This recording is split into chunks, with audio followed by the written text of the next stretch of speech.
Actually, I would show you. Maybe I'll send a picture. I don't want to like turn my camera on right now because it look terrible. Welcome to Midtown the Comics world had of like this thrilling huge sale online of a capes couple and days tights, ago, where and it was death like is solving dough. any Welcome comics to from the the Geek letter Matrix. T through Z or something like that were all on sale. And so they had a bunch of issues of Transformers like for $1.80. So I ordered 13 through 21, Woo! which I think is Damn. it was the perfect opportunity to finally get all those issues that I missed and catch up. I mean, I read issue 13. Yeah. That was the Starscream origin issue. That was a I remember great that. issue. Yeah. But everything else, I had kind of totally fallen off the wagon. So those, I finally was able to, like they shipped it and it finally came 2 days ago, but I was sick. So I didn't really have the energy to read it. So I'm hoping I can feel better about this weekend because it's sitting in a big stack in my backpack and I can't read it because it felt awful. Like I just barely got through Yeah. this week's books. Like literally I woke up at like 5 o'clock on Wednesday and I just felt terrible. And I was like looking at my phone trying to read Absolute Wonder Woman, and I was like, oh, I can't even focus on this shit. Like I had to put it down. Oh, I've been My head there. hurts so much. It sucks. So yeah, I like Josh. This is how you know I love you and I care about this show because I really had to abuse myself to get through this week's books. Not because they were bad, with the exception of one, but because the task of reading them and getting my eyes to focus on the page was Herculean. And which book is bad? Well, listeners, you'll have to find out till the you'll end have of the to find show. I'll give you 3 Welcome. guesses. And the first two don't count. Nope. Yeah, probably pretty obvious. Anyway, Yeah. Welcome, everybody. Here we are live. Oh, here we go. That was a great intro. I love it. Comic book readers and reviewers buying more comic books. Gotta love that. Exactly. It's a perfect representation of who we are as fans. Yes. And if you have a comic shop near you that does online sales, pay attention to that shit. Exactly what it's like. It's great. Yeah. I actually I found comic book shops near me that only do online sales. I actually at Battlegrounds comics and games in Northwest Georgia, they are starting a massive online pull list. Now their pull list is different than anything else that I have seen in a comic book shop ever, because their pull list isn't just these are the books that I want coming out this week and next week and the week after that. It's also write down any book you want, and the owner has taken it upon himself to be a comic book hunter. Damn. That's what he is doing. So you can make out your pull list and say, I also want Teen Titans 21 from, it's 1980 something or whatever, and he is going to go look for that for you. That's sick. Oh, yeah. Right? Dedication to the craft. Holy crap. But at the same time, with the dope rhymes that I kick, it's I can see why you would need that if you don't have the time, but Josh, you may know this feeling a little less, Rob a little bit more, just because we've been going to conventions recently. But it's kind of more fun when you can be a comic book hunter yourself. Yeah. For sure. Like but you feel like you're freaking Craven going through the like Rob lives in Toronto. You live in New York. In Northwest Georgia, there is nothing. Nothing. Yeah. You know what I mean? You need a comic book safari hunter. Like, yeah. I've got one. I'm picturing that guy from the Robin Williams Jumanji movie, the Safari Hunter, just like, I'm looking for comic books. Oh my god, man. That'd be a great Doom Patrol character, the comic book hunter. I need to save that. Yeah, okay. For real. So I mean, oh my god, it looks like the guy from Jumanji with the beard on it. Yeah. It looks like the guy from Jumanji, but sounds like the comic book guy from The Simpsons. Oh, totally. Yeah. Has to. Actually. Yeah. Big Book Hunter, not Big Game Hunter. Big Book Hunter. Big Book Hunter. Big Book I love that. Oh man, we got so. You're many not great reading ideas trades. This week. He ain't got time for you. Yeah, no, Yeah. strictly single issues. But Yeah. anyway, yeah, no, it's a very interesting position to have, certified comic book hunter. That is. I hope he finds what you're looking for. Yeah. Yep. Now, Brandon, you're 100% correct though. The just walking onto a convention floor or going into a new comic shop and seeing long boxes, like, you know, hold my plans. Hey, wife, cancel everything we have today. I feel I'll be a couple seriously, hours. it's like I can never truly imagine what it feels like, but I imagine it's the closest I will ever feel to like being a tiger or a cheetah out in the wilds and the prowl. And the moment you step onto an open plain, right, and you see your prey, you're just like, ah, yes, the time is now. See, now me, I feel like it would be more like Littlefoot in The Land Before Time. That's a The Great Valley. Yeah. No, it's that's a little more innocent, because I get pretty ferocious about this shit. At least no, that's the thing. Like in my mind, initially it would be like that. Like you go into the candy store and you're like, oh my god, so many flavors to try. But literally, like I went to a comic shop in high school. My cousin took me, right? And I don't know if I told this story before, maybe once. And like this was the first time she ever went in the shop with me. And we were there for like an hour, maybe an hour and a half.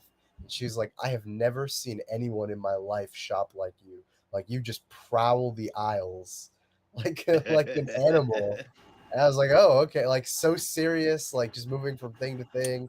You check your phone, you move to the next box. Like, right. So I guess I was very like a predator about it. So that sounds very accurate too. That anytime I see people in a comic shop doing the same thing, I do the same thing. It's the most dialed in seriously I ever am. Yeah. I'm just like flip, flip, I'm on flip, a flip, mission. flip. Okay, I want this. Flip, flip, flip, flip. Look for number 21. Flip, flip, flip. Yep. You know? And I'm kind of conflicted about whether I love it when a shop is alphabetized or not. Yes. Because when you're alphabetized, when they have their books alphabetized, and you know what you're looking for, you go straight to that letter. Okay, they don't have Captain Carrot. That's typical. Move on, right? But there's always just a little bit of disappointment when I got an hour to kill and everything's alphabetized and it takes me 5 minutes to look for the stuff I'm looking for. That and I can't just like flip through random shit.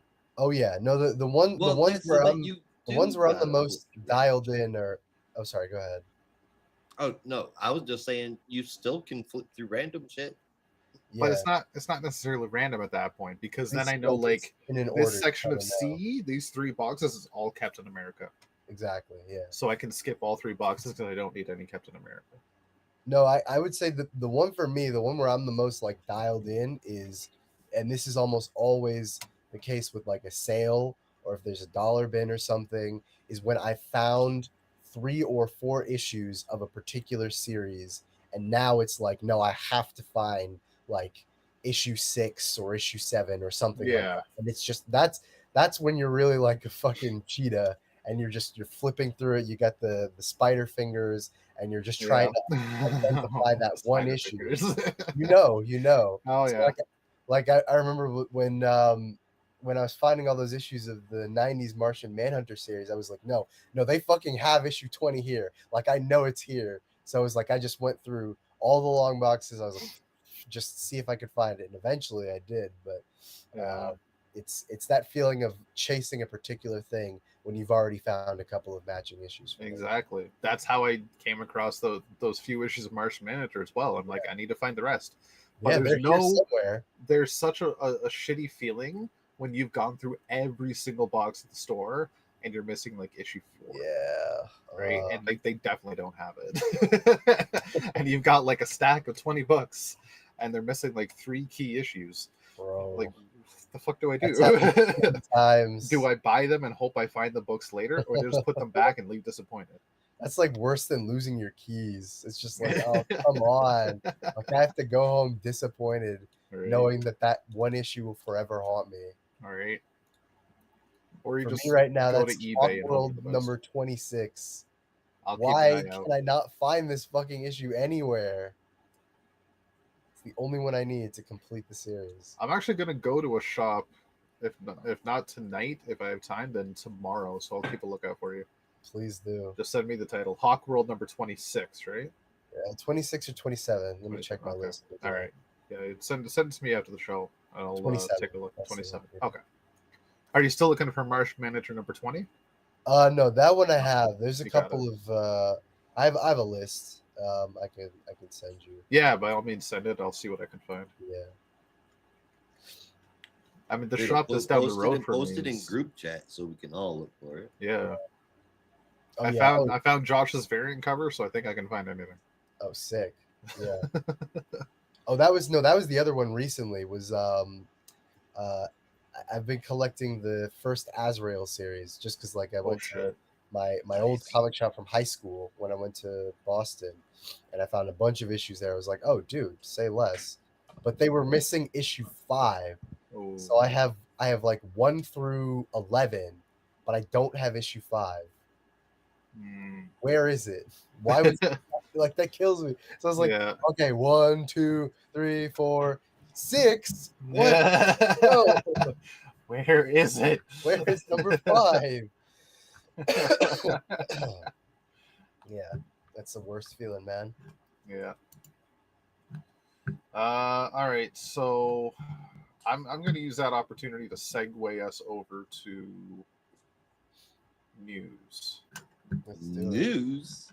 Because there is so much news. Should we start Yeah. with San Diego Comic-Con? Because, dear listeners, San Diego Comic-Con is here. It has started. And as of 3 or 2.5, maybe 3 hours prior to the start of the show, DC's All-In panel took place. And all the news came out. Like, it happened on Thursday, which, if memory serves me correctly, the big news is usually Friday or something. So, I don't know. We're getting spoiled for the weekend. Yeah, it was kind of weird. But, hey, okay. We'll jump into the All-In stuff. How about that? Yeah. And then there's a couple other things to talk about that are equally as exciting. So I'm following it off the DC Comics subreddit post about the live feed of the All-In panel. So if I miss something, it's not listed. It is just underway, or at least was like an hour ago. Yeah, should be all done now. Starting off, Red Hood and Scarecrow will be appearing in Absolute Batman. That is confirmed. There will be an Absolute Batman issue in December, which will feature a Joker story drawn by Jock, which is awesome. What? Yeah. Absolute Batman is crossing over with Absolute Wonder Woman in Absolute Wonder Woman number 15. Wait, hold on. I need you to say the Jock news again because I was responding to something. What? Jock is coming back to DC? Yeah, and he's doing an issue of Absolute Batman in December, and it is a Joker story drawn by Jock. Crazy. Oh, yeah. Yeah. That's awesome news. I was like, what do you mean coming back to DC? Didn't he just do one Dark Knight like a year and a half ago? Yeah, it wasn't that was a year ago. and a half ago. It's been a year and a half. I mean, it's usually, it's not like he does DC. regular projects. Usually, just he's one of those guys they call up and he'll be like, "Yeah, I'll do something," Yeah. So you came back. Woo! You made it sound like he left permanently or something. No. Let's see. Speaking of going to DCKO, there was some preview art shown at the panel. Williamson and Mora are doing a mini-series spinning out of DCKO called Night Fight, where it's Batman versus the Robins who suit up as Batman across the multiverse. Which is my concept. Really weird, but I kind of dig it at the same time because preview art that showed it showed a Batman in a really cool design suit, but the weapon he's using is, oddly enough, a batleth from the Klingons. Interesting. Yeah. So that's enough to pique my curiosity.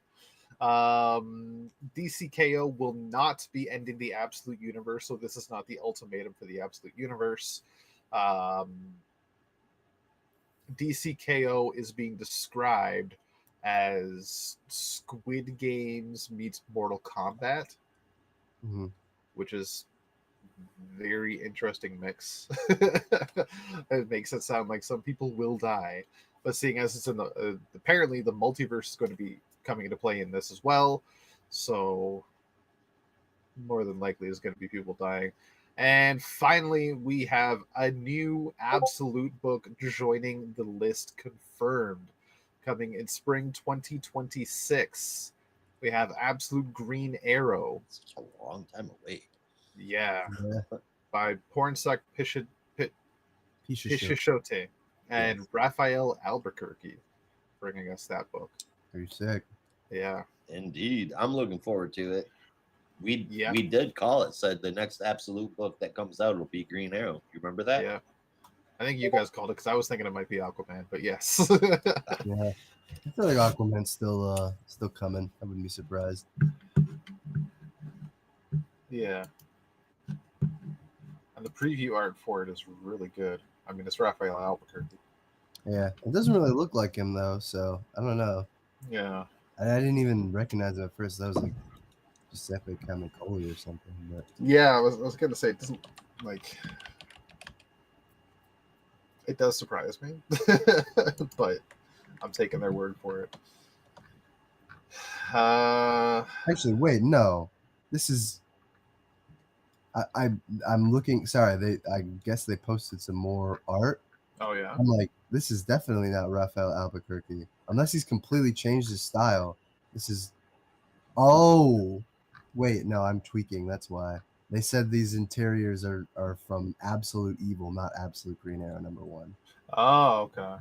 That's why, because I was like, Wait. that is like I know Giuseppe Camicoli. Yeah. So it's definitely not this. So anyway, those images are from the Absolute Evil one shot that Al Ewing is doing. Oh, okay. That makes more sense. So that'll be Absolute Green Arrow's debut. That's sick. Which makes sense, I guess, because I mean, if that book's not coming out till 2026, like I'm sure they're starting it, but they probably don't even have any pages yet. Yeah. From the solicits we got last week, I always do a little rundown of the trades that are coming out. Some very interesting stuff. Oh man, there's some primo DC Finest book coming out. Oh god, yeah. DC Finest Green Lantern Earth's Other Green Lantern is, I don't remember the issue numbers. Actually, no, I have it listed here. Green Lantern 40 to 61, Brave and the Bold 69, Detective 30 350, and the Flash number 168. I could be wrong, but no, I think I am wrong. I was going to say this might be the first time that batch of Green Lantern issues has been collected. Maybe that grouping, but maybe I'm pretty sure Silver Age omnibuses will have those issues. Yeah, I was gonna say because those ones are pretty definitive. Now I don't know as much about the Green Lantern Bronze Age stuff. I know they just put out the Green Lantern Green Arrow hard travel omnibus that collects some of the Mike Rell stuff. And that was like a good chunk of the early to mid 70s before the title went solo again. But that's mostly of the Bronze Age what gets collected. Yeah. Right. Beyond that, though, there is a nebulous period that I don't think has been collected yet, which is like, the title goes solo again. I can't remember who was writing the book. I know Marv Wolfman had a run. I have a list. I think it was like a rotating cast. Almost. Yeah, well, basically, it's like the period between when issue 123, when Green Lantern goes solo again. You can look it up. That's the cover with Hal flying, and then there's a period of like 50 issues between 123 and 172, which is the start of the Len Wein run, which is Green Lantern Sector 2814 Volume 1.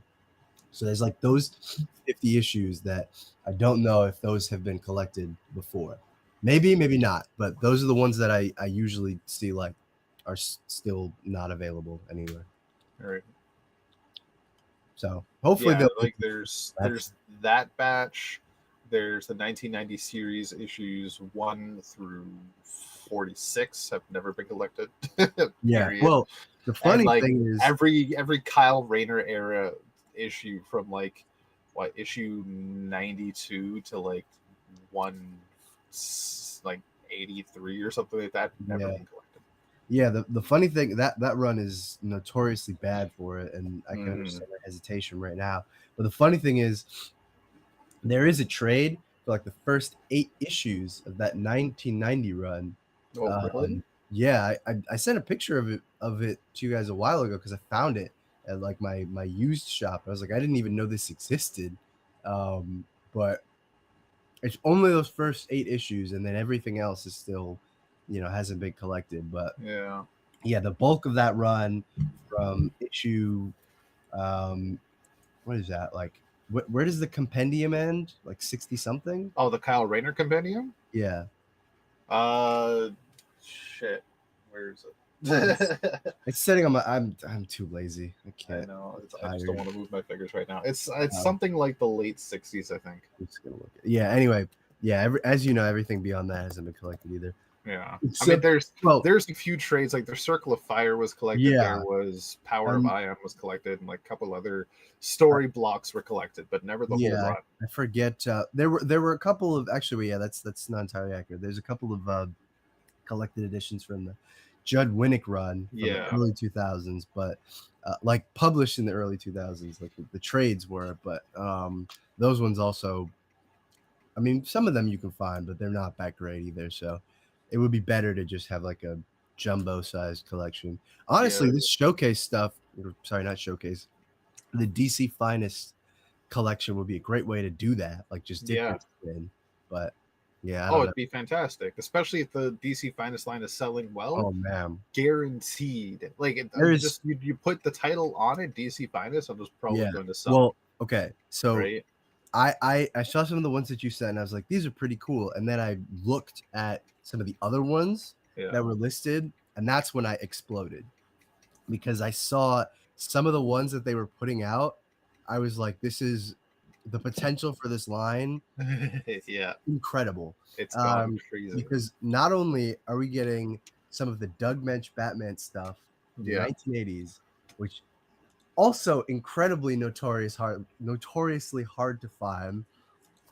They're reprinting the Death of the Doom Patrol, the late issues of that run, and the one that nearly made me shit myself.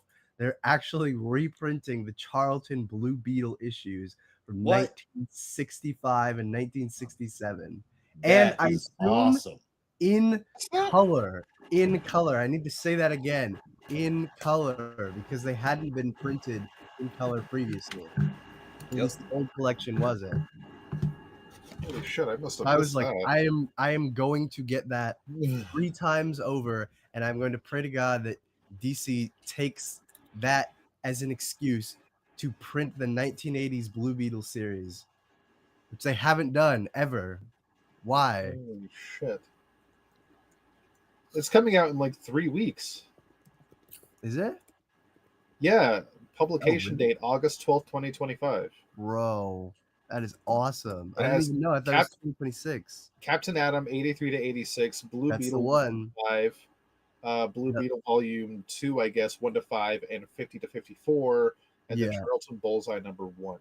They kind of fudged it because they have it listed as like I can't remember. They say like Blue Beetle 1965, 1 through 5, and then Blue Beetle 1964, 1 through 5, and then 50 through something, which is inaccurate because it should be 64, 1 through 5, and then they renumbered it and then relaunched the series with Ted Cord, and that one only lasted 5 issues before it got canceled. Mm-hmm. but they're throwing in that Charlton Bullseye with the sixth issue that was supposed to be published that never was. So that'll be pretty awesome. Oh man, Yeah. I didn't realize that was so soon. Yeah, like Oh, literally let's 3 weeks go. from Yeah, I now, gotta pre-order that like now. right? Another one that really surprised me, that really caught my eye, is Wonder Woman, the original like first appearance Wonder Woman, written by Yeah. William Moulton Marston. Yeah. That is going to include All Star Comics #8, Comics Cavalcade 1-2, Sensation Comics 1-18, and Wonder Woman 1-4. So if you've ever been curious about her origins and her early stories, because I don't know that that's been collected in like forever. It has, but yeah, not like it, not since those old what were they called? Like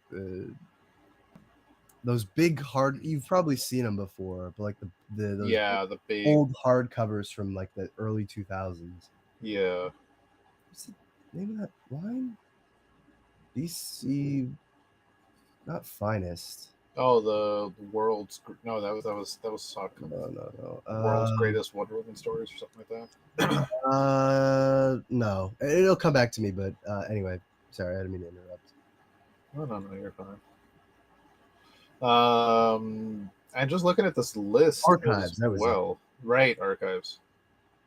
I'm seeing a few others that I don't think I realized are coming out. Like, there's a team ups. Oh no, that's already out. I haven't seen that. Westerns, got the or even the Bold.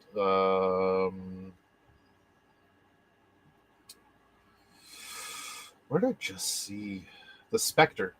Yeah, some of the Silver Age Spectre, written by Gardner Fox. And the two that I was the other two that I was really excited about because I want them to dip more into this were the Western ones, and I think there's a War one. War, the Big Five Archive, which will reprint all those wonderful Joe Kubert Sergeant Rock stories. So there's a lot. Oh, they've done 2 volumes for Justice Society of America, and it has All Star Comics #3 through 24 if you get both volumes. Yeah, that's crazy. Yeah, they've also been really diligent about reprinting some of the Golden Age stuff, which is great for once. Hawkman, Wings Across Time, Silver Age Hawkman coming in 4 weeks. So yeah, there's so much potential for this stuff. I don't know. I could talk about this for days. I already have like a list of 5 ones that I would want them to reprint on the DC Finest labels. Like, not even obscure titles, just ones that they should have reprinted but haven't for some reason. And now is the perfect time to do it. Like, slap a DC Finest label on it, pack it up, maybe give it a little bit of retouching, and ship that shit out. There's 2 more I don't know that you've seen. You might have, but there's a Green Arrow and a Flash coming. Yes, the Green Arrow one, Trial of Oliver Queen, pretty cool. I mean, that one I think it just makes sense because they did the Longbow Hunters one. Right. I mean, you can find those Green Arrow Mike Grell trades pretty easily, but this will be just a more complete way of having it, I guess. But the Flash one, that one's pretty exciting too because they're finally dipping their toe into Bronze Age Flash, which kind of like Green Lantern, a lot of that stuff has just gone uncollected for a long time. They don't give the extent of the issues, but I saw some people like kind of theorizing where it would be based on the title of the trade, The Fastest Man Dead, which I can't remember exactly what issue it is, but I think it goes into maybe the 200s or something like that. The list I was looking at didn't have the issue numbers listed, so I couldn't tell you.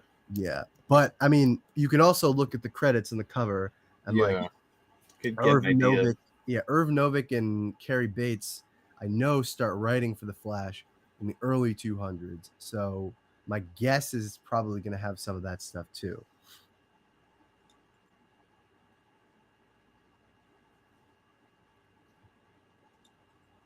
Hell yeah.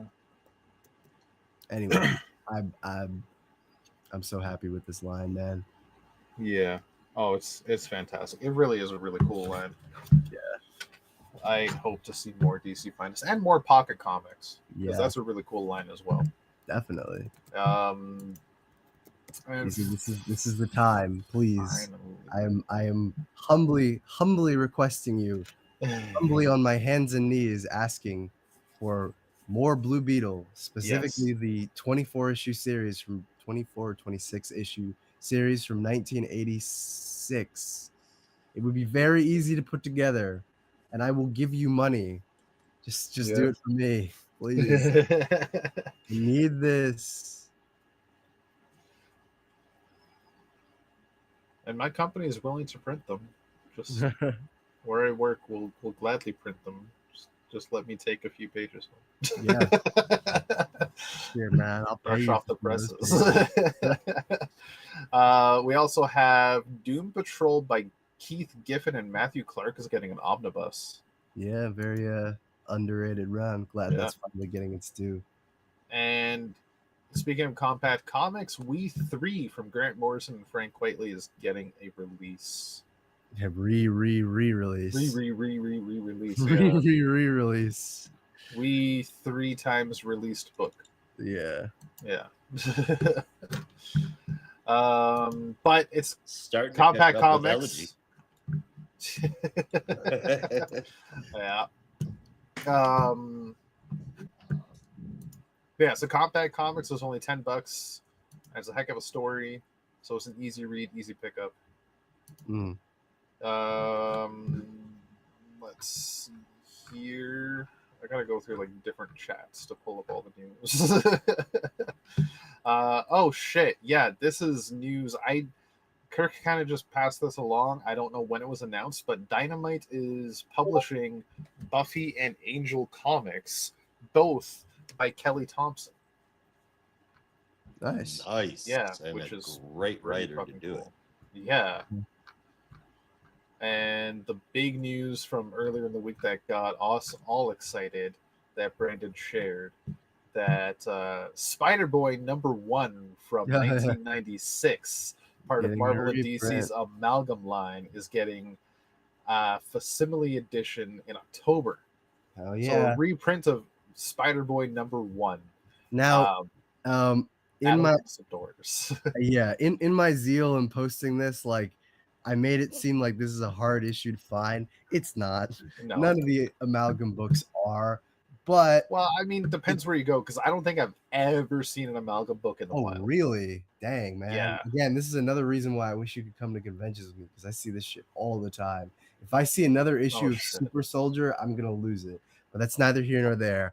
I was excited more because they're embracing reprinting this stuff, which means there's a possibility of not just reprinting some of the other ones that are a little harder to find, but also maybe opening the door for some, some future amalgamations, perhaps. Maybe. A boy can dream, but Possibly. that's sort of where my head was going. Like, if they're wanting to reprint this stuff, maybe they're entertaining the idea that there's a market for it, and maybe they'll try some new ones. That's I what thought I'm. that's what we were getting. I guess I Yeah. didn't read that article right. No, it's just a straight up reprint. Like, and as I said, Spider Boy's not like a super valuable issue. I mean, maybe it's valuable for someone, but a lot of these are not super difficult to find. But it's more that they are willing to put the time and effort into reprinting it. That means maybe there's more in the works. I hope this is just the start, it's the opening salvo, if you will. Mm-hmm. That is one Totally. that I always wanted to read, but I never actually read. And now just reading the blurb that AIPT put on, the monstrous bizarrenage just gets my blood going. That sounds dope. Mike Waringo, Yeah. legend, man. So Brandon, that are was there hard any amalgam books that you didn't read?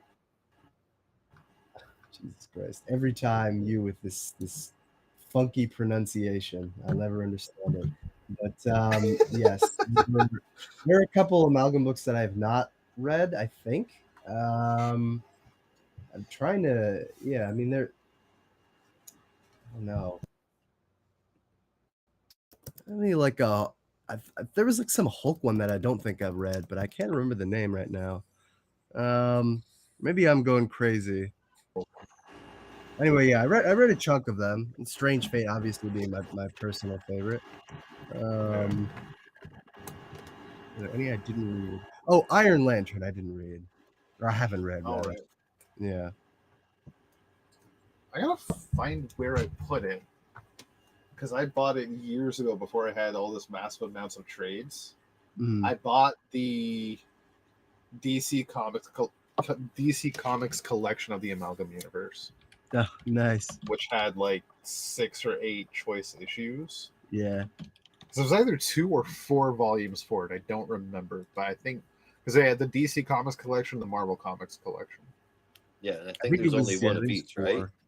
Yeah. Possible, but I remember seeing a list earlier this week when we were talking about it with like 4 different lists. Yeah. That was there are four collected versions, I think, Right. prior to the omnibus they just put out. Yeah.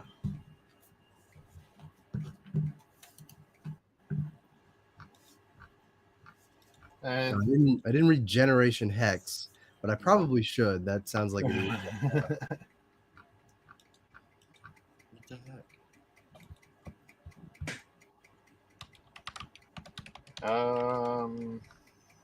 I think that about covers it. When was our last show? Feels like it was about a week ago. Okay, so I would have covered that on last week's show. The Ultimate End Game. Oh yeah. Yeah. Yeah. All right. Yeah, I think that about covers it for news. Yeah.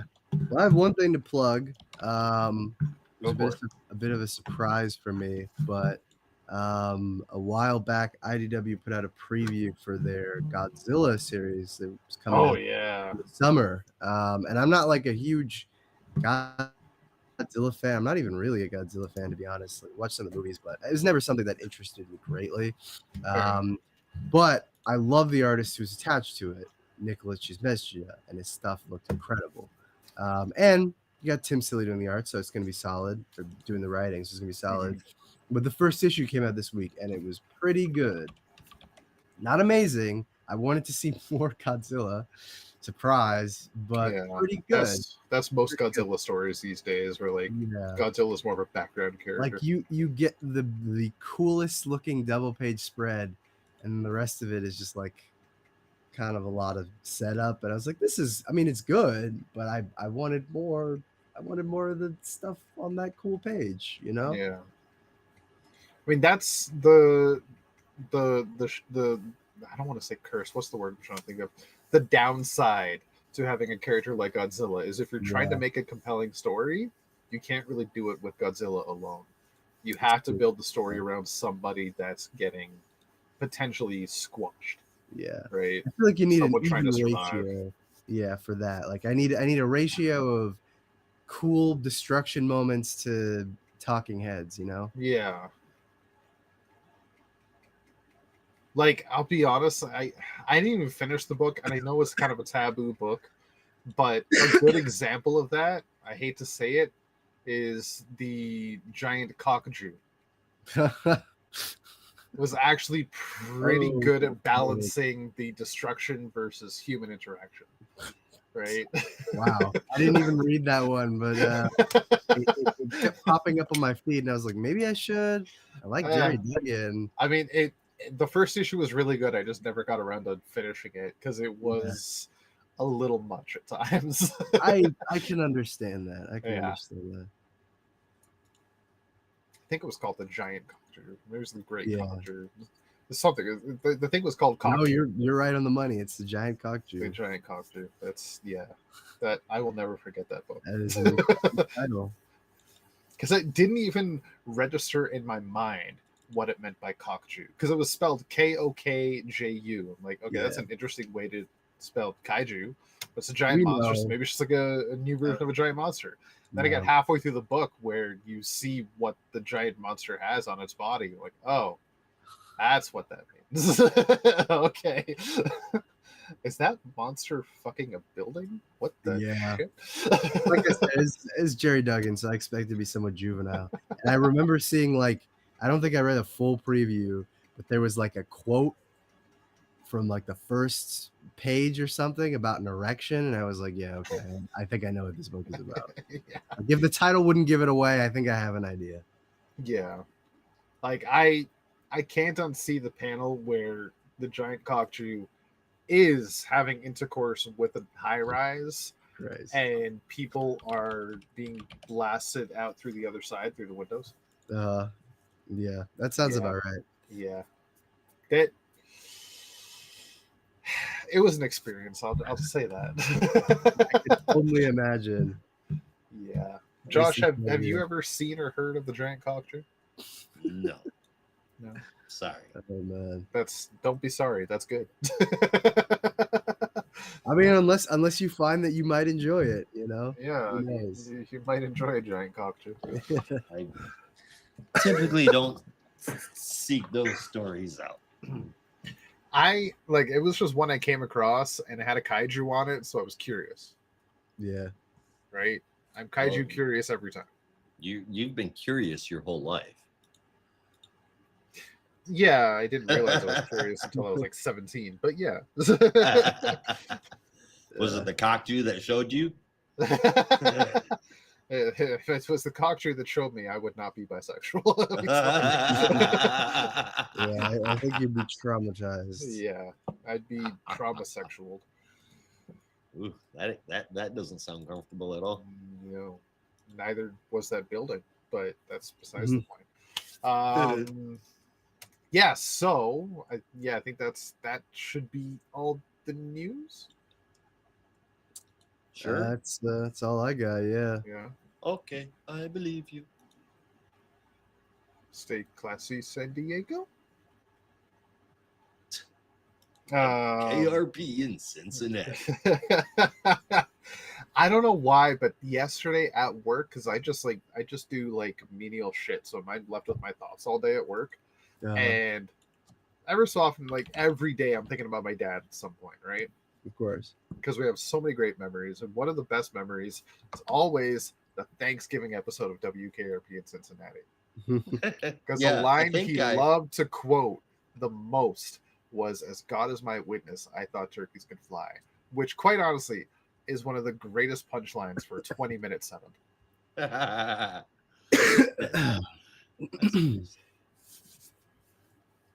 That wasn't the clip I hunted down for you a while ago, though, I don't think. No, the clip you hunted down for me was her pouring a bottle of scotch into the bottle of scotch. Somebody walks in and says, "What are you doing?" He says, "I'm aging scotch." Yes. Brilliant. That show was awesome. I wish that could be made again, but I don't think it would definitely not have the same humor. Probably not. No. Different times and all that. Yeah.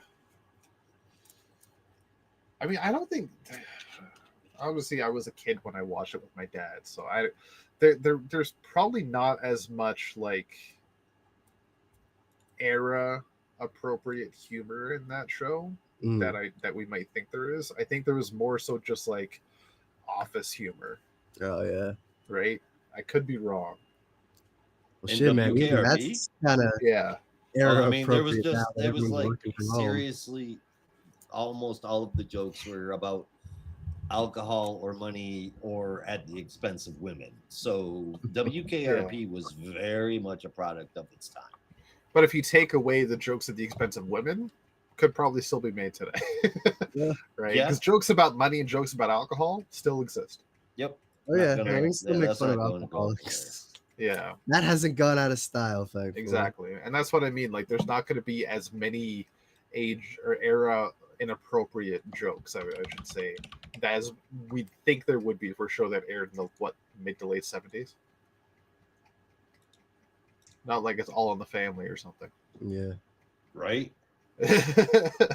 Not like it's All in the Family was something else, man. Oh god, yeah. Not like it's fucking Sanford and Son, Nope. which They could never remake that show. Red Fox would be canceled so They fast. could never remake Oh that show. my God. Can you even imagine? I'm sitting here thinking of Carol O'Connor, who was not like that. No. That was just a character that he played. But Red Fox? Oh shit. Yeah. Yeah. I can't even Imagine- imagine Red Fox stand up now anymore. Yeah. Oh my That God. wouldn't fly. That would not Ooh. fly at all. Could you imagine Yeah. Red Fox with the cable show? Yeah. Oh man. Yeah. Any kids will listen to this show. Two things. One, the fuck are you doing? And two, ask your parents. Ask your parents. Go to your mom or dad and say, who was Red Fox? And when they There's show you the one book with the person- Red Fox on it, you say, no, the Jesus. guy from Sanford and Son. Watch their jaws drop. Yeah.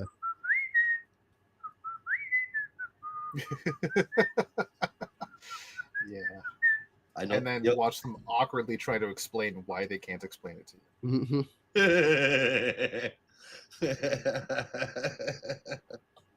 It's gonna be a bad time, okay? Yeah, it's not going to go well. It's not going to be easy. It's going to be uncomfortable for everybody involved. My 12-year-old last week asked me why the oh my man. He asked me why rap songs back when I was a kid used the N-word so much. Jesus. That's a Yeah. I mean, they still do, but It ain't the same, dude. Yeah. I mean, yeah, it's yeah. I would say that hasn't gone away, honestly. oh, that just reminded me. Wasn't there a song? I just vaguely remember from high school. Wasn't there a song where it was literally just the N word repeated over and over again? Yeah, everyone knows that song. I forgot about that until just now. Should probably stop this before it gets worse. Yeah. Yeah. I'm sorry, that just popped in my head. But But fuck yeah, was that's an old well actually I don't even that wasn't of like the internet. Newgrounds. That was like an actual like rap song, or was that like Newgrounds shit? I'm trying to remember because like I remember seeing it on like old YouTube, you know. Yeah. So genuinely I don't know if that was like someone trying to start their career. I mean, I assume not because it has the goofiest beat you ever heard in your life. Yeah. But like yeah, I don't know. It's one of Like those the- things where like someone shows it to bad. you. Yeah, it's like a viral video, and you're like, oh, this is obviously a joke, you know. And I never thought of it as being like a serious song. It's just someone fucking with me. Yeah. Anyway, yeah, go look it up if you want, and then immediately delete Really it don't have to though. before you, before you Not a good idea. get in trouble. Yeah, let's change the subject right now. Anyway, yeah. Speaking of questionable things, talk about this first week's questionable book. Oh yeah. Well, we'll get into our honorable mentions first. This week we have Gotham City Sirens, Unfit for Orbit #4, DC versus Vampires World War V #11, Mr. Terrific Year 1 #3, and New History of the DC Universe #2. And our deferred books coming next week in our Absolute Roundup: Absolute Martian Manhunter #5 and Absolute Wonder Woman #10. And I just got to say, Mr. Terrific Year 1 #3, still terrific. A lot of fun. A lot of fun. Might be my favorite Year 1 book so far. Yeah. New History of the DC Universe #2. I have notes. I've notes, but I'll Yeah, save I them haven't for got into that yet, but somewhere I'm else. curious what your notes are. It's a lot, so we'll Okay. have to go into it. But yeah, there's some things that don't quite add up, and also it's a minor thing, but I just have a bone to pick with this incessant need to, I don't know, try and have the best of both worlds when they clearly conflict with each other. And what I mean by that, and I'm gonna stop beating around the bush here, is why do we have this incessant need to try and like honor the classic looking costumes or looks of characters but then also we have to pay lip service or eye service to the updated versions of Suits, which make no fucking sense at all. It's just a minor thing, but it's like they have two moments where they introduce all the teen sidekicks. It's like, okay, it looked like the ones that you'd see from the classic Silver Age Origins, and then they go to a page where they're talking about the Teen Titans, and it's the ones from World Finest, and I'm like, you've got Mike Allred to draw this. What the hell is the matter with you? Why would you have like the new Robin suit with the pants? I don't know. It just bothers me. It's written by Mark Waid, and that's the new history.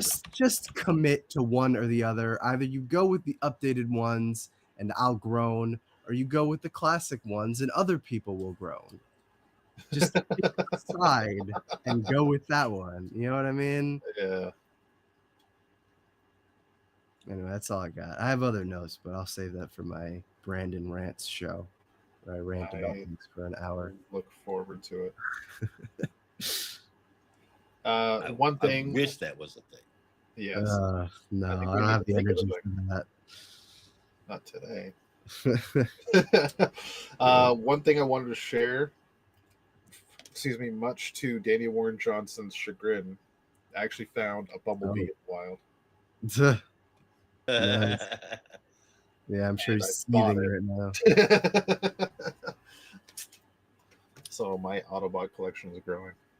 I love that. I'm tempted to paint it red, but no. I should have grabbed the other one and painted that one red. Then I'd be getting close to the Energon Universe team. Josh, I see you. I wasn't really paying attention, but I see you've taped some comics to your wall. Yeah. Honestly, push pinned. It's okay. I was gonna say, I was like, I feel better now, because I was the one thinking like, man, my setup looks cool, but it kind of looks janky as fuck because I scotch tape it to the wall because I'm not gonna frame it or anything, but at the same time, it does look kind of cheap. Oh, this is that is getting framed. I'm gonna take some of my favorite books. I'm gonna press them between the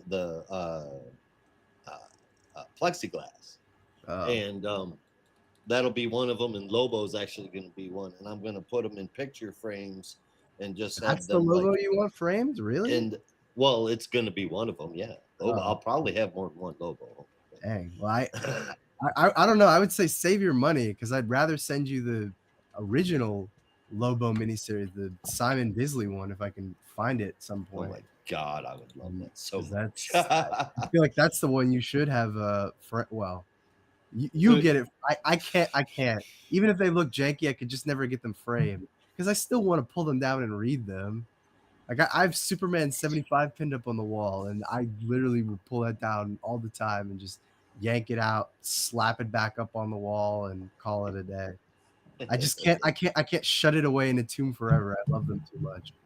Oh, I mean, it's not gonna be like, like CG graded plexiglass or anything like that. I mean, just like with with like a picture frame. So if I ever want to take them out, I can just go still pop the tabs on the back of the picture frame. I don't think you understand how lazy I am. So let me spell this out. I need it to be accessible enough that I can literally pull it off my wall, pull back the sleeve on the back of the board, and just pull it out in no more than 30 seconds. If it takes more time than that, I'm not doing it. That is how lazy I am about this. Like I don't need to process. I don't need to like carefully slip it out. I just need to yank, pull, and read. I get it. I do.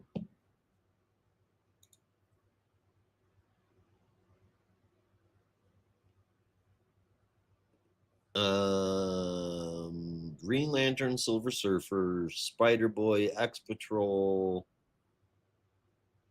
Bullets and Bracelets, Assassins, Amazon, Speed Demon, Legends of the Dark Claw, Super Soldier, Bruce Wayne, Agent of S.H.I.E.L.D., JLX, Magneto and his Magnetic Men, and Super Soldier Man of War. Those are the Did I ones, miss any? I don't think you said Strange Fate or Challenges the Fantastic, but You're right. yeah. Nope. Yeah.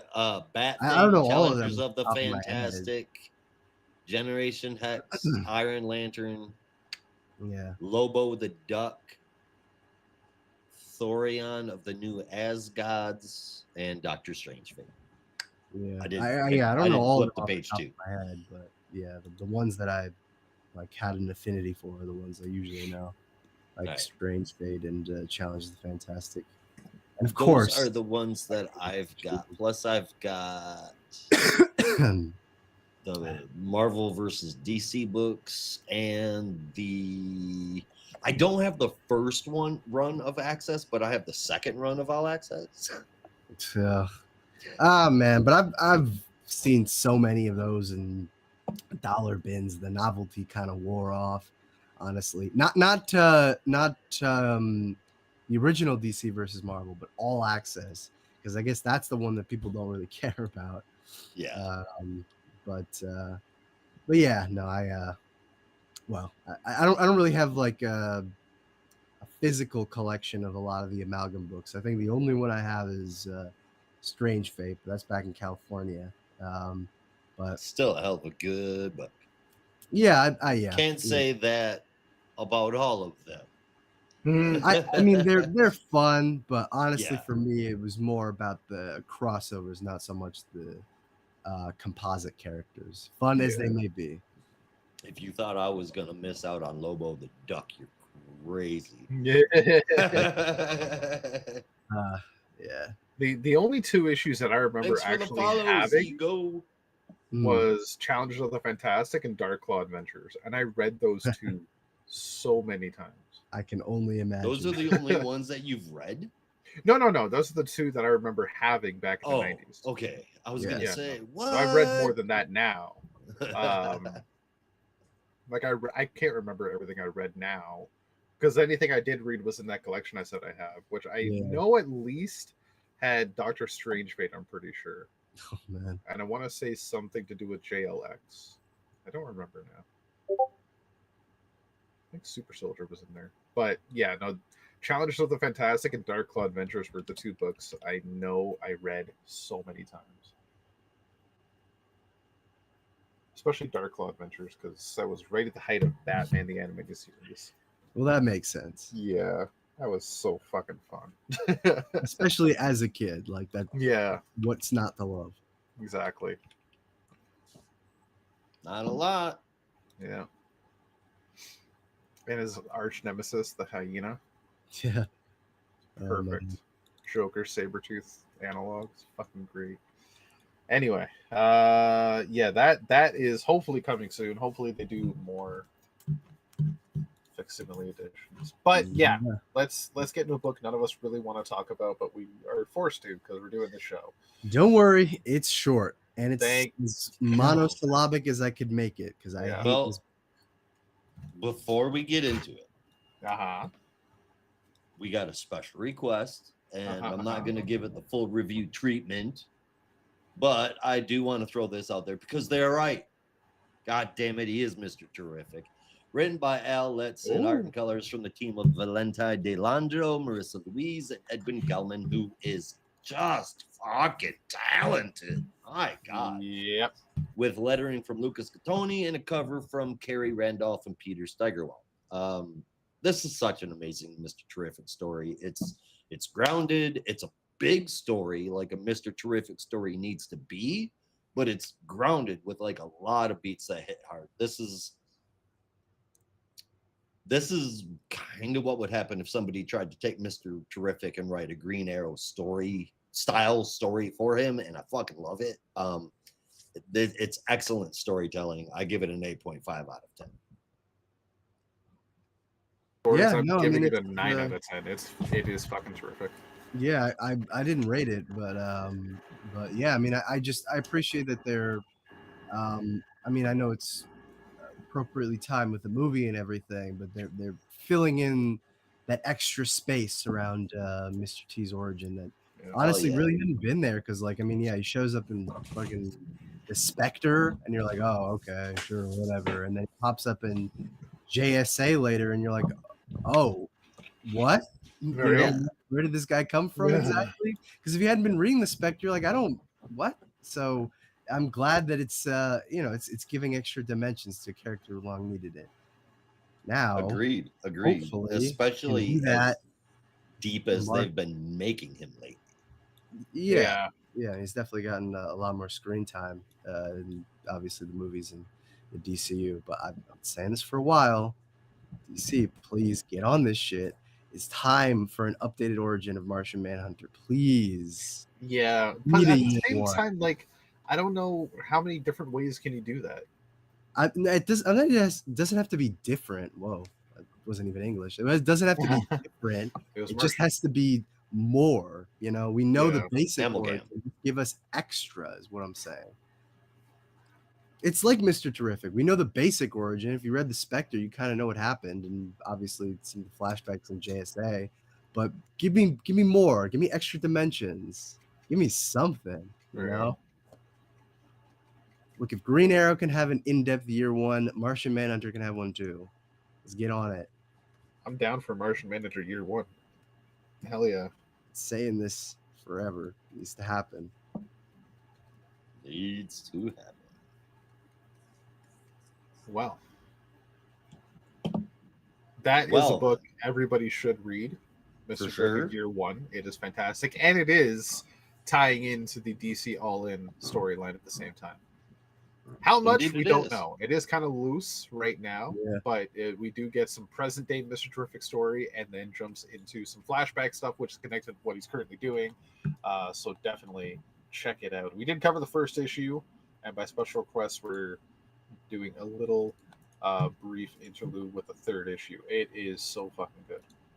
So good. Nice. So good. We might just bring it back for issue 4. We'll have to see. I think it's only 6 issues. It is. I think it is only 6 issues, Yeah. and with the way that it is I looking, mean, that's that the it that's is the year actually. one. Form. Yeah. This isn't like Batman year 1 or Deathstroke year 1. This is like it's current day Mr. Terrific story with a shit ton of flashbacks showing you know who this guy really Yeah, is. like I literally dig that. connecting. It's very similar to what's going on with Mark Waid in Action Comics right now with the Superboy story. It's Clark Kent reminiscing about the past Yeah.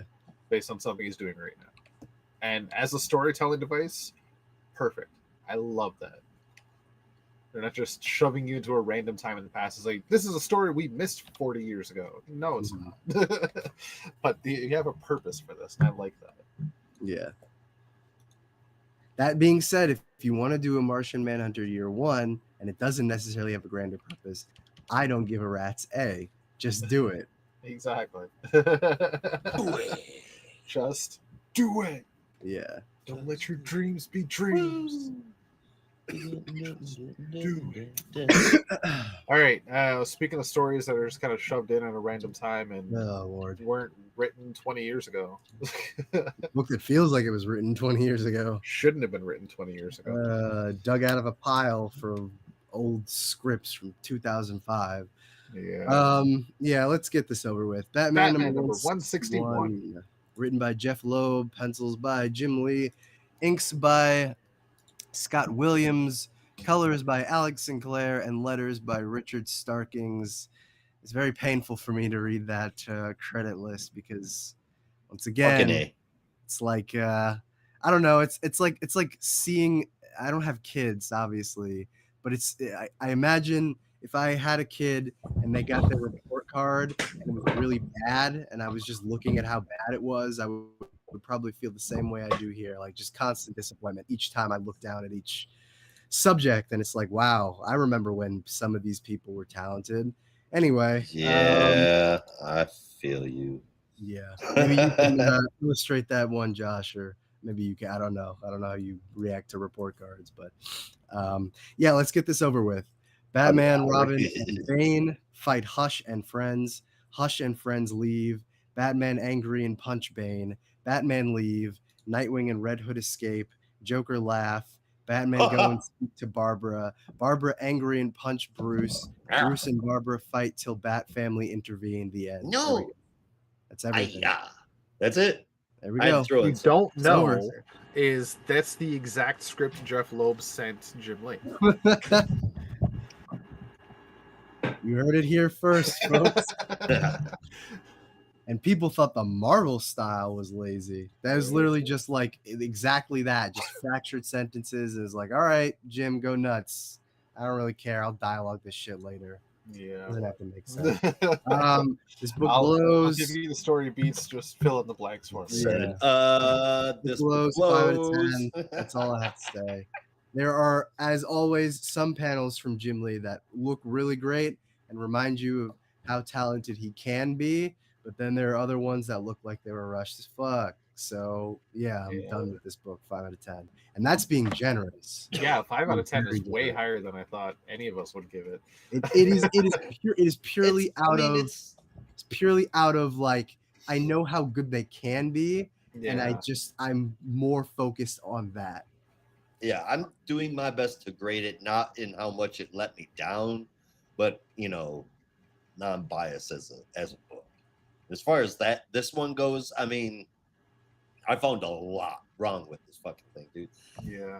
Not going crazy, but like Batman punching Bane over Alfred's death as though they didn't just spend a significant amount of time working together and parting ways amicably on Dinosaur Island. And not even just that storyline, Josh, other stories too. Josh, you're assuming that Jeff Loeb read that story, which we both know he didn't. Jim Lee is at the top of the fucking food chain. I don't care if Loeb read it. Look, Jim Lee should fucking know.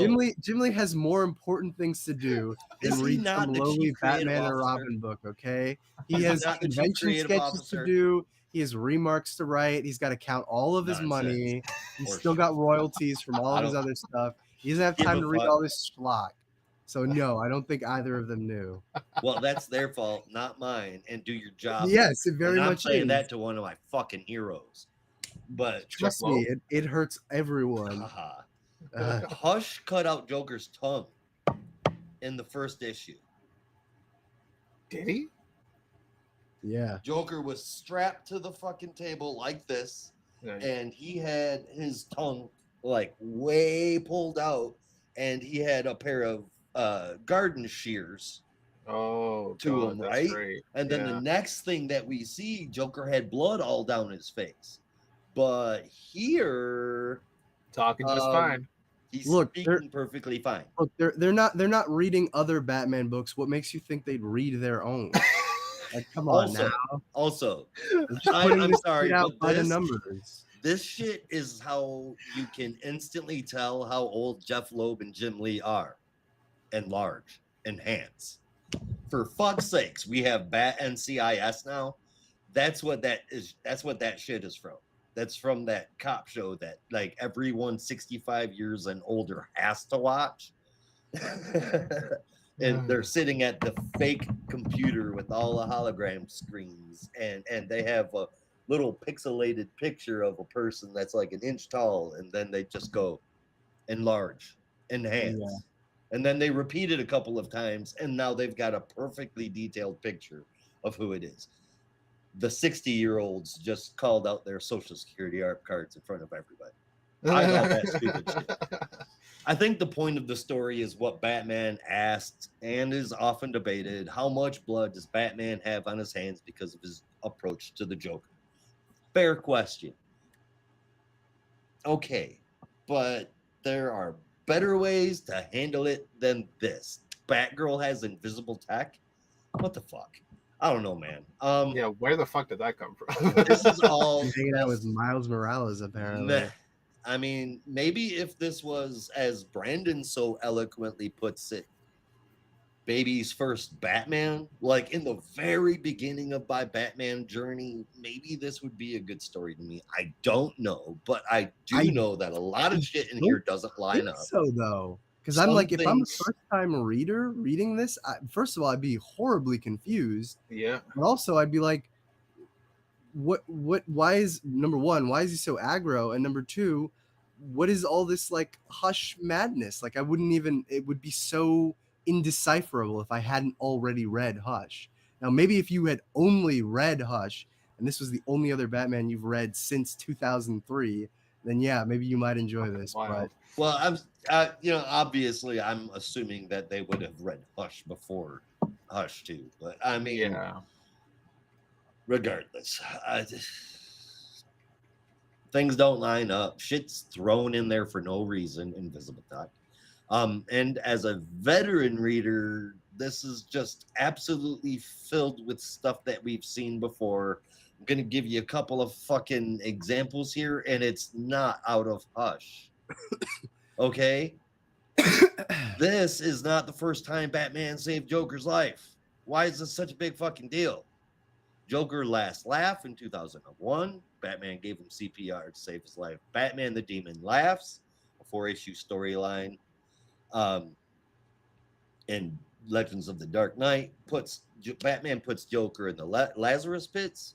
And Devil's Advocate from Chuck Dixon, he brought him back to life. It saved his life. Even in the crossover Deadly Nights, Batman saves Joker from Punisher. Nothing is new here. There's not an ounce of fresh idea. This is a couple of different old ideas mashed together, and I like casseroles and all, but this one is just bad. It's I mean, those are some pretty deep cuts, but I'm sure I can think of some popular examples too of moments where he's saved the Joker, stepped in or intervened at a moment of near death, and seemingly was not like repudiated for it. Like, I don't know why they're acting like this is such a big deal. I don't know. I don't get it. And I was trying to get shit that was like, I was trying to think of things that were modern, and I couldn't come up with any. But these weren't like Batman doing something, and it just so happens like these are like direct fucking acts that Batman. I mean, like giving Joker CPR, direct acts of saving his life, and they're pissed that Batman unstrapped him from a table. Joker was dead and he brought him back to life, for fuck's sake. I mean, come on. It's driving me nuts. I'm sorry. I'm done. Yeah, I don't want to talk about like the art. This isn't superstar Jim Lee art. It's still good, but it's not. It's just disappointing. That's the problem. I'm sorry. I don't mean to interrupt, but no, that's fine. It's the very epitome of what an average comic is. Yeah, well, it's more disappointing because like Jim Lee can do incredible things. It's Jim Lee. Like, come on, we've all read X-Men, but to see this, it just feels so phoned in. Like, let me just collect my check and move on. It seems rushed. Maybe it is rushed because I mean, he's got some issues with deadlines sometimes, but an artist as much of a statesman as Jim Lee is, their talent is going to fade as they get older. It's just going to happen. And this isn't like he can't draw. It's not like he's Jar Jar, where he started off great and then just scratched paper. It's still Jim Lee. Yeah. It's Jeff Loeb. What the fuck, dude? Come on. And I know you can still write because your last Halloween book was great. What the fuck is this? Well, I can't speak for the quality of that, but you have been hyping that one up, so I want to believe you. I'm almost nervous to read it because, like, honestly, The Long Halloween, great book, but the sequels are not my favorite. So I was always a little wary. I was like, I don't know, but maybe I was like, maybe enough time has passed. Maybe some of the problems have slipped away and it'll be better. But if not exactly making a great case for it. No, if you're not like a fan of the story itself, you're probably not going to enjoy the conclusion of it. But yeah, well, the first series is a Long Halloween classic, but yeah, the other two like Dark Victory and stuff were not ones that I could enjoy as much as the original. But that's neither here nor Oh there. no, and It's just disappointing. You could still enjoy them, just not as much as the original, and that's definitely not something that I can say about Hush. Yeah, yeah, yeah. Fine. Look, I make fun of Hush a lot, and rightfully so, but it is a fine book. It is genuinely. I'm not even. I can't be one of those people who just like, mercilessly shits on it, because there is a lot of stuff that I do enjoy, and it is in some ways kind of a comforting read, if you will. Yeah. But this shit is not even close to that. And if that Nope. book is just like okay at best or solid, this is just like a complete failure. Hush, hold on. Hush is a solid story. It is better than an average comic book. It is not Well, deserving of the accolades that it yeah, got, other than the art. it has a However, great. I think the 20 reason I separate say that, blueprints. yeah, there's a lot to say about Hush, but the reason I've said that is, especially in rereads, it is a book that starts off great, has a lot of momentum, kind of loses it in the middle, and then feels like it completely falls apart at the end. Especially when you get to the reveal of the mastermind behind it. yes, Completely undermines it. feels like that and Three Jokers. Yeah. I'm nervous Yeah. about 3-part books from famous from celebrity creators now. Jeff Loeb is a celebrity. Well, it wasn't me. I mean, in the comics world, I'd say he's like a recognizable name. He created the Red that Hulk. a good thing or a bad thing? It's not a good thing, but I guess at one point, I mean, it depends on the era. Because for you and I, he's known as the man that created the Red Hulk and wrote Hush. For Yeah. Josh, something completely different. Yeah. This is Mr. For All Seasons and Long Halloween and all that good stuff. Yeah. Yep. Exactly. I feel like the amount of time that we could dedicate to shit talking the Hush series is unlimited, and Rob has yet to give us his opinion on it before we move on to Justice Speaking of artists, Unlimited. Of artists who have not even begun to peak at all. Yeah. Artist who has not even begun to peak. You'll know. He has reached perfection, and now he's just in neutral. Right. If I could say one word about Hush 2, is that Jeff Loeb needs to take the advice of his own title and just hush. Just please. Hush, please. Going forward after this issue, because I didn't take the time to, or didn't get the time because I just read this last night, to do it for this issue. But starting next issue, I think my reviews are just going to be a compilation of all the out of character moments that happen. That's what I did. Because there was so fucking many. But we already know we don't like this. We might as well point out all of its flaws legitimately instead of just sitting here saying it's such a shitty story. Well, no, this is why. Yeah, no, that's exactly why we're here. Barbara Gordon, I don't believe, would be this pissed off at Bruce for saving Joker's life. Like Josh said, he's saved it many times, and they even had a showcase of if there was a moments Dick would have that. it too. I'll get to the Invisitek in a second because I got to think about that. They even did a showcase of reasons why Jim Gordon is okay with it, right? And he's in the hospital right now because of this. And Barbara's pissed because of that. Like, I'm struggling to believe that. Like, that's maybe not the right way to say it. I do believe that Jeff Loeb was writing this story as if it takes place 6 months after his first Hush title, and then he's just taking like a few key things that happened in the last 22 fucking years, like the fact that that's the part that doesn't make sense. Jim knows that Barbara is Batgirl. Yeah, like that's maybe the one thing that was in continuity in this entire fucking book. Oh, and Alfred's dead, of course. Like, that's okay. Two things. But the Invisitech, the suit, maybe. She's a tech genius. She's got a lot of time on her hands, supposedly. How she does that, balancing being Batgirl, sleeping over Dick's place in Bloodhaven, and running the Birds of Prey and being Oracle, I don't know. But I'm sure she's got a Also, spare have it few on minutes good somewhere. authority that she has to take Haley to all of her vet appointments. Yeah. But beyond that, the suit, okay. I can, like, benefit of the doubt, say, sure, she installed Invisitech in the suit without anybody knowing. But why would that cover her face and hair?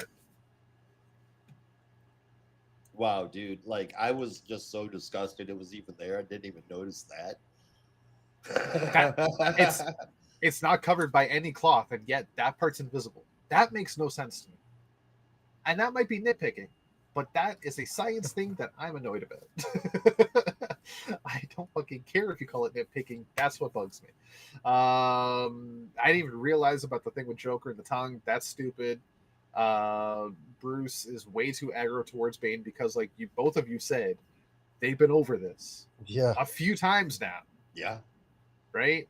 And if anybody should be more pissed at Bane, it would be Damian, which was what the last story was about, that Damian wanted to kill Bane, and Bruce said, don't. Yeah, and then they became you're friends. assuming he read that story, which we know he didn't. Yeah. And there was more that I just can't even bother to remember. And this whole thing is backdropped with a chess analogy, and I just feel like Jeff Loeb doesn't know how to play chess. Why doesn't DC have somebody sitting there? There's not that many fucking books that come out every week. If I can read all of these books, which is as my brain is, and still be able to tell you what's going on in them, then there's no reason why DC can't have somebody reading them before they ship them fucking you don't even have to read them. You just have to have, like, I don't know, a fucking Cliff's Notes version. You know what I'm saying? Where's the Cliff's just Notes? Like, call up the writers and, like, is there anything I should know? Yeah. Usually that's what the editor will do. Like, oh, if you're using Bane in this story, just keep in mind these are a couple of things that have happened recently. But my guess is, even if he did know, he's probably like, well, I don't care. I mean, fuck it. Yeah. No, I just want to have this dramatic moment. So me, Rob, Brandon, Glenn, and 3 others to be named later need to be employed by DC Comics as the Council of Capes, so we can keep y'all fucking straight. Yeah. That'll happen. I like but like, seriously, the editors, like, that's part of the editor's job, is to make sure that shit makes sense. Yeah. I mean, they ain't spell checking. No, they ain't. I think editors just, like, read the book, like, hey, that's good, fuck it. I want to get a job as an editor, because that sounds like the chillest job ever. You get to read books 3 months in advance and just say, fuck it. And I mean, keeping it real, an editor kind of can be a stepping stone position to being a writer. There are like 3 people I can name off the dome who had that exact route: Mark Waid, Peter David, and Pete Tomasi. All who started as editors, all who went on to become superstars. Is an editor an entry-level position in DC Comics? Well, I don't know about entry level, but usually that's, I mean, as long as you have, like, some kind of literary background, or you have the credentials where you've worked at magazines or stuff like that before. I mean, times have changed a lot since the 80s and 90s, but even in, like, other editor roles, I know this because I'm still applying for jobs like that. They're usually looking for someone like that. Like, it's helpful if you have, like, an English degree, or you've had experience previously editing a magazine or working for something, either at school or in a professional capacity. So that can be helpful, A combination of both. Yeah, or a combination of both. Very helpful.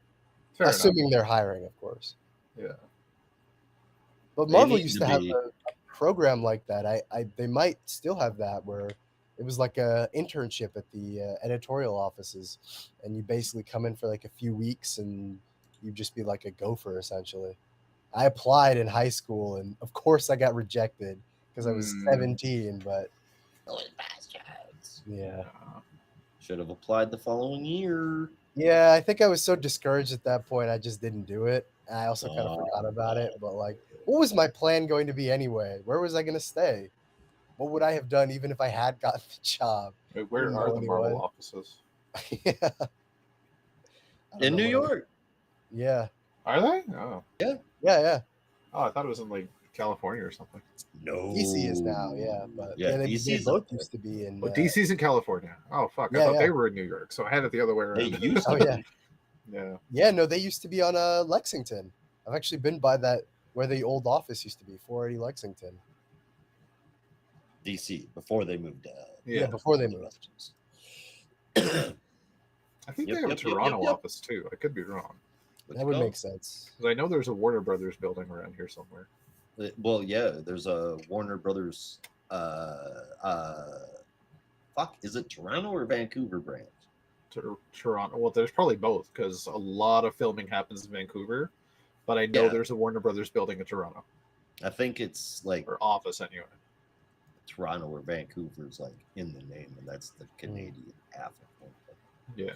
Anyway, I feel like we've talked forever. Have we talked forever? We usually do. Usually do. I'm gonna give this a 4, and that's just being generous to Jim Lee. Love you, Jim. Quit fucking Yeah. up. What was your score, Josh? Did you give a number? I gave a 5.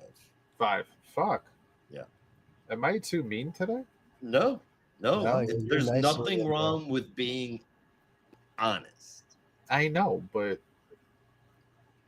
I'm surprised. I gave it a 4 and y'all gave it a 5. Doesn't Honestly, usually happen. another reason I gave it an extra point was like I got to the end of this issue, I was just so pissed off. But I read that preview for the Oh, Cheshire and Cheetah book that Greg Rucka's doing, and I was like, yeah, I'm pretty excited for that. It So gets that's an Are extra point for having a better book in the back. Yeah. I never read preview issues in the back of a book. Never have, probably never will. And you're excited for it? I mean, yeah, it's Greg Rucka. And Well, I Nick mean, it's Greg Scott. Rucka, but I mean, Yeah. you read the preview and it's looking good.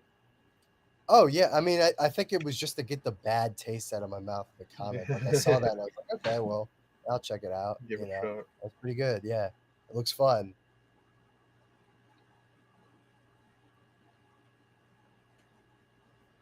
All right, well, Yeah. shall we move on then? Right on. It's time for something better. Justice League Unlimited, the We Are Yesterday epilogue. This is written by Mark Waid with art from Dan Mora, colors from Tamara Bonvillain, letters from Dave Sharp, and the cover from Dan Mora. Before we move on, I wish to say how awesome I think Batman looks right there. Yeah, honestly, Dan Mora draws a really good Batman. That fucking bat symbol and the way that he's positioned right there is just chef's kiss. And I didn't want to forget to say that. Yeah. Honestly, yeah, it kind of caught my eye as well when I first looked at this cover too. Batman looks very dynamic here. Mm-hmm. It's a really dope As does style. the World Forger. Anyway, carry on. We can talk about covers later. The World Forger, yeah. In this issue, we meet the Quantum Quorum, which is a trio of the World Forger, who you might remember from such stories as that book whose name I forget.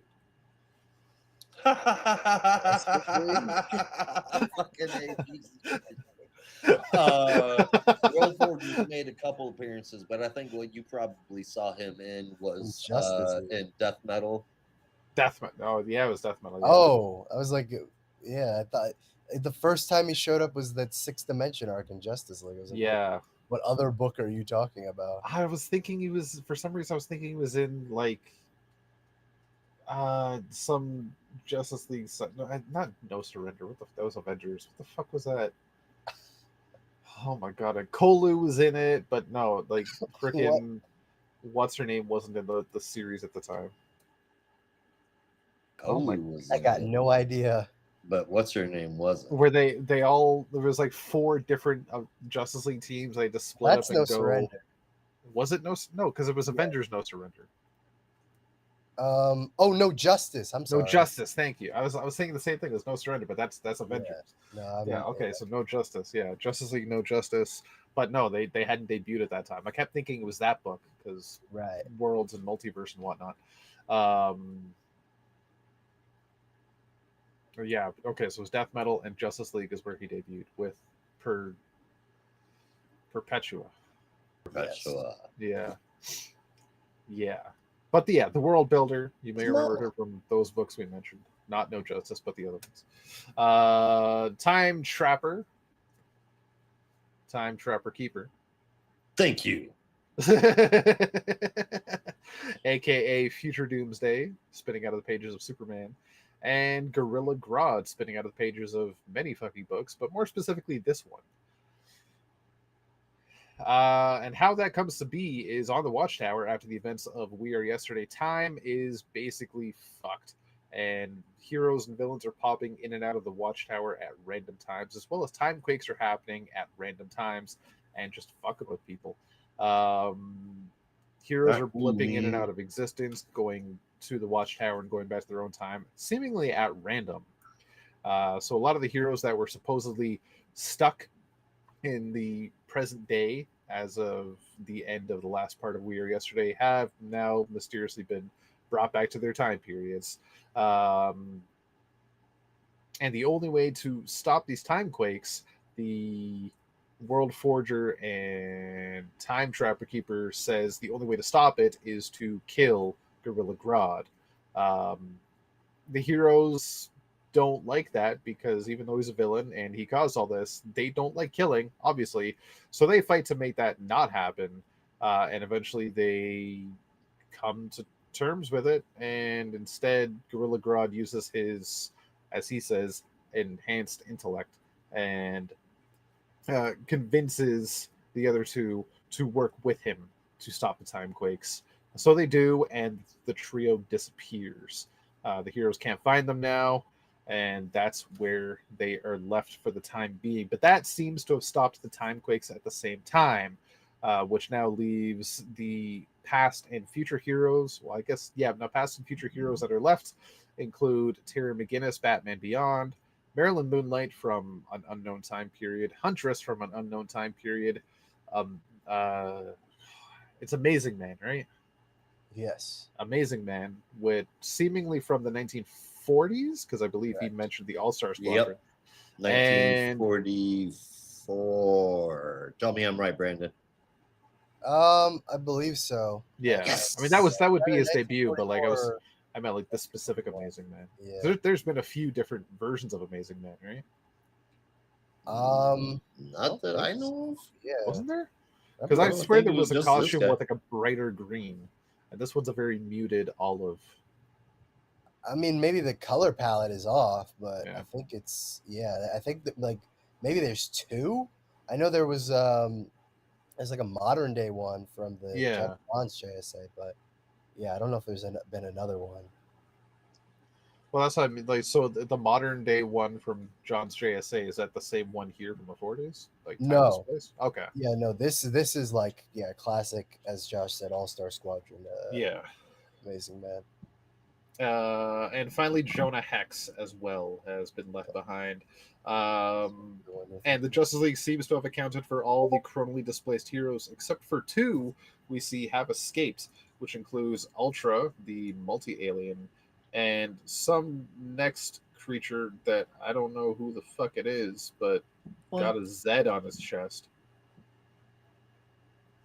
Either of you know who that could be? I don't have it in front of me. Yeah. I'll have to look. I'm tripping on there being 3 Amazing Mans. Oh, there's 3. I didn't realize there's Yeah. a third. Nope. That's messing me up. Interesting. All right. Shit. Where are you at, Rob? Huh? I said, where are you at? What page is this? 22. Where it has like Marilyn Moonlight and Amazing Man and Jonah Hex. The panel at the bottom has a weird looking figure in shadows. I don't know who the fuck that is. I don't know either. But Yeah. honestly, It's like a Metamorpho Zod Bizarro kind of deal. I feel like it's something I didn't know what it was earlier when I read it either, but I looked at it and something about that body makes me think it's something from the 90s. Makes sense. Like it might be a little known character from then. For some reason, I'm zoning in on that. But then again, false memories are fun. So, Yeah. what do you think, Brandon? Can you see that or no? No, it's a little too hard to tell, but Yeah. I don't know. Might even be somebody new. Yeah, I was trying to think. It was like, what was the name of the evil metamorpho? But I can't remember. Oh yeah. I don't remember, but he like died, didn't he? I don't know. I don't remember. Yeah, I can't remember. Anyway, What in the hell? Why Yeah. is this? So yeah, while all that was happening, meanwhile on Earth at Terrifictech, Mr. Terrific and Ted Cord are trying to figure out how to bring Airwave home because Michael Holt is just very fucking distraught about the fact that they failed him. And between himself and his younger self, chronally displaced, they're both trying to figure out how to do it. However, the younger Michael Holt is able to figure it out, saying, "I can't believe we didn't see it before. I can't believe you didn't figure it out. It's so simple. The solution is," and then he gets put back into his own timeline, which leaves present day Michael Holt extremely pissed off because that sucks. That really fucking sucks. And he starts getting really emotional and antsy until Ted reminds him that your younger self figured it out because he's not emotionally invested. He was all about the numbers and all about the facts and information, which is your superpower. And that's when Michael Holt kind of dialed in and then figured it out in no time. And using a giant mechanical tuning fork, is able to get Airwave back and bring him home. And finally, missing from all the shenanigans that are going on is Batman, Superman, and Wonder Woman, who actually had left the Watchtower to stay away from any of their past selves because past and present selves interacting could cause some catastrophic things. Um, Superman arrives at the original League HQ, where Batman and Wonder Woman already are, and they are having a little meeting of minds where Batman um, brings up that the new incarnation of the League that they've assembled, they may have made a catastrophic error. And that seems to go into the one shot coming next week, Justice League Dark Tomorrow. I know that's the fate of the time lost. Never mind. Mm. Yeah, we'll have to see what the hell's going on there. What critical error they made. So yeah, that's the issue. Hell of a story, hell of an epilogue. I like, excuse me, the way this is going. It seems like this whole aspect with, excuse me, oh my god, the time quakes is going to be separate from what's going on with Darkseid and the DC All In stuff. Like it's doing its own thing, and I like Think that. so? I think so because it I doesn't think seem to connect in a doesn't way it that I say can. that the time quakes are being caused by the um The Omega Omega energy? energy, but only because Gorilla Grodd tried to put it into himself. So whatever Darkseid's doing isn't causing the time quakes. So like the time quakes are happening separately from like the absolute universe kind of deal, right? So it's like it's Mhm. indirectly caused by Darkseid, where it's not directly caused by Darkseid. So like them dealing with the time quakes and time surge and whatnot is not there's not going to lead to them interacting with Darkseid at all. Is what I think. It's going to be an entirely separate crisis. Interesting. Yeah, Darkseid's got his own thing they got to deal with, and now they got to deal with this shit, which is going to involve the Quantum Quorum, um, which conveniently also has Time Trapper Keeper, who's also involved in the Darkseid shit. So we'll have to see. I think it might have even been Glenn that said that he feels like DC is starting to move towards another crisis in time. Oh God. Yeah. Don't say those words in that order. All the Time Masters. Yeah. Rip Hunter's around somewhere. No. Yeah. It's funny because during all that, like, We the don't need a Black Rip Horse Hunter. We have a Pilgrim now. that Jeff Johns was doing a little while ago, the Time Hunters were really present. Like you kept Yeah. seeing Rip and Corky and what's her face, Bonnie, and Bonnie, the yeah. rest of the time. Look how all that shit turned So out. it felt like he wanted to do something there, and clearly that didn't work out. So maybe someone else is gonna pick up the threads. Yeah, hopefully. I mean, Someone who cares about the Time Masters, aside from Rip Hunter. who cares about the Time Masters besides Jeff Johns and us? I don't even know if I care that much. Okay, I care. I like time travel stories. They're fun because they're like easy. They're like a I like them in the high octane simple way. action movie because I like them in the simple way. I don't Yeah. like big universe spanning time travel shit. Well, that's like the Booster Gold series. Just simple, Yeah. simple stories. Like for me, a good time travel story is like a high octane action movie where you just like sit there, shut off your brain, and enjoy the ride. Yeah. If you think too hard about it, you're gonna hurt yourself. I understand that, but I don't want it to be. Can we bring in a celebrity guest to write action story Sure. that goes on for 5 issues? Yeah. Give me a series of one and dones. That I can Fair get enough. done. Yeah, that's fair. Who's your celebrity guest, Josh? Brandon Routh. Brandon Routh. Yes. Oh. The Superman and Legend of Tomorrow himself? Yes. I Hell think yeah. he would write an excellent timekeeper story. I'm down. Oh, okay. I don't know where that came from, but I'm down. I've just from interviews that I've seen, the kind of dorky it is and how much he loves DC properties. He's very, very, very much all about respect. And I think that given its proximity to his job that he had in Legends, I think he would do a really good job. It'd be something fresh and not hitting the same fucking tropes that we've had every single time we've seen the Time Masters show up. Something new, a little different.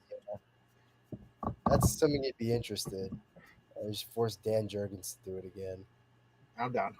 Yeah, I'll take Dan Jurgens too. Yeah. But I want, like, if they're gonna do anything with them, they need to incorporate everybody. I want all of them in the book. I don't just want it to be about Corky or Rip Hunter. I want everybody in. So you need Monarch. Everyone but Batman. And shut up. I don't know that well, I mean, maybe someone could do something. I just don't know that there's that much to say about the other ones. They're just kind of there. Well, that's I would say Booster Gold should take front and center, but blank canvases to make something out of. Yeah, I suppose. Yeah. Ooh. I know. Jeff was trying to do this thing like make Bonnie like a super genius or something. I was like, yeah, okay. I've read some of those old issues of Rip Hunter Time Master from the 60s. There's not a lot of substance there. Yeah. And you know I love my Silver Age books, but even that's stretching it. No, I've got it. Gold Beetle. Lead character. It's perfect. There you go. Right? And maybe, just maybe, throw in Odyssey. Nice. Yes, Odyssey. I like Odyssey. Yeah. Let's keep her around. Right? Gold Beetle, main character, maybe interacting with Rip Hunter, and the whole time ripping him to shreds for like being a shitty time traveler. I think that book writes itself. It's got a lot of potential. Yeah. So that's a book that doesn't exist yet. As for this book, art fan-fucking-tastic. As Dan Mora, can't go wrong. A lot of throwbacks in this issue. And like half the fun is anytime a new hero pops into existence, you're just like, oh, I remember that guy from that issue. Oh, that was such a fun time. Like so many cool moments to just reminisce on. And the story itself is interesting. There's not realistic when you look at it, not as much actual plot substance in this, but when you're finished it, you're like, this feels exciting because a lot could happen out of this. And the Quantum Quorum, it's a bit of a tongue twister. is a very interesting trio that could potentially have a lot of ramifications for the ongoing DC universe, depending on how they're handled. It's this is a I'm thinking this is a pivot issue. This is a pivotal issue, I mean to say, for what's going to go forward, at least with Justice League Unlimited, if not the entire DC universe. The all-in stuff that's doing this thing. I think there's something else happening here, and I'm excited about it. It is interesting that there's a full-on bad guy, Grodd, full-on good guy, World Forger, and somebody who is 100% neutral in being good or bad and just selfish with Time Trapper Keeper. Yeah, but they all have a common goal of let's fix this time quake. Yeah, so let's I feel stop like time from scattering. Those three particular roles are going to play into it. Absolutely. Yeah. Something strange this way comes. Something wicked this way comes. Right. And something I forgot about that they had the World Forger mention of this is that this universe is actually cut off from the multiverse. Yes. As at the end of there's been okay, this is why I keep forgetting what happened in what book, because there's been so many events in 2020 since 2020 that I'm having trouble keeping track of what happened where. We've had Death Metal, Dark Crisis, fucking Infinite Frontier. There was Death of the Justice League, Night Terrors. Can rule out Absolute Power. Just because it didn't have any multiverse shenanigans. But well, that was the book where the multiverse got cut off. Was it really? Yeah, that's what I mean. What happened? That was Amanda Waller at the end. Cut the multiverse off, or cut that universe off from the multiverse at the end of Absolute Power. What? Yeah. Wow. And that's what I mean. Like, so many events have happened. It's hard to keep track of what happened. That was the first one I was gonna rule out, because I was like, oh, it was just Amazos and stuff. Like, wasn't really anything. No, that multiversey. Wow. That was one of her end games. But cutting the universe off. Yeah, and she sent Batman and Catwoman and her nephew and one other person to a different dimension where it was like her house or whatever. Yeah. The house started to like fold in and collapse and started to attack him, all kinds of crazy. There was definitely some multi-dimensional shit going on in Absolute Power. I totally blanked on that. Understandable. It's crazy. Very understandable. I also don't think I was really a bit of a trip. reading that much at the time. That was like August or something of last year. I was on vacation. Oh yeah, you were away for like a month. Yeah. Yeah. Oh man, simpler times. Anyway, wow, yeah, that's I'd completely forgotten, but that's crazy. Yeah. Indeed. So that's my gripe. I like a lot of these event titles. Some of them are unnecessary, but there's just too many. There's just too many to keep track of, to remember all the fucking titles of. Yeah. It's a lot. For sure. And I mean, let's be honest. Is coming. Actually, let's be completely honest. A lot of these events don't have staying power, and that's why we don't remember them, because they don't really leave much of an impact. Like, right. How much do you remember of Night Terrors? Writing them. You know what I mean? Yeah. Night Terrors did nothing, and there was came and went. Batman versus Robin, and there was another one Lazarus Planet. Lazarus Planet. Yeah. Who even remembers? Yeah, another Lazarus one that just came and went. There was anything that was spinning out of that didn't really pan out. Yeah. The problem is not that they don't have a long-lasting impact, because obviously a lot of this stuff is going to get undone. It's just like you need something, even if it's short term, that keeps reminding you that yes, this happened and it had importance. Not like, oh yeah, that thing happened and you mentioned it for a couple of weeks and then completely forget about it. Because then we're gonna Lazarus Planet. Like Lazarus Planet. Well, that one too. It's like it laid a bunch of plot threads that still haven't been followed up on. Yeah, like Firestorm and Raven and all that stuff. Dreamer picking up the Everybody's helm of alive Naboo. again. Infinite Yeah. frontier. Everything matters except when it don't. Like- Everything else doesn't matter. Well, Dreamer that's more with the helm of continuity. Naboo. This is like setting up plot lines that just have never been continued. Yeah. Yeah, because of who's been writing the goddamn events. Exactly. Well, I mean, people who are infamous for leaving loose that one I ends. don't really know because like it was a bunch of those tie-in books and they had a million different writers writing for those, so Yeah. I can't even tell you who Well, did yeah, the Night Terrors. the That was just a bad idea. Raven all the way one. I around. think the Firestorm one was like Dennis Culver or something, but I don't know. We don't really know. Spearheaded that one. I forget. I mean, Mark Waid was writing the two big books, but those didn't really have any relevance to the like other stories. You know what I mean? Yeah, they were all kind of independent. Well, they were all very independent. Well, my point is I like don't remember liking any of them. they. Well, I don't know if that's no. true. I remember liking one thing out of it, and we never fucking got it. That's what we're talking about.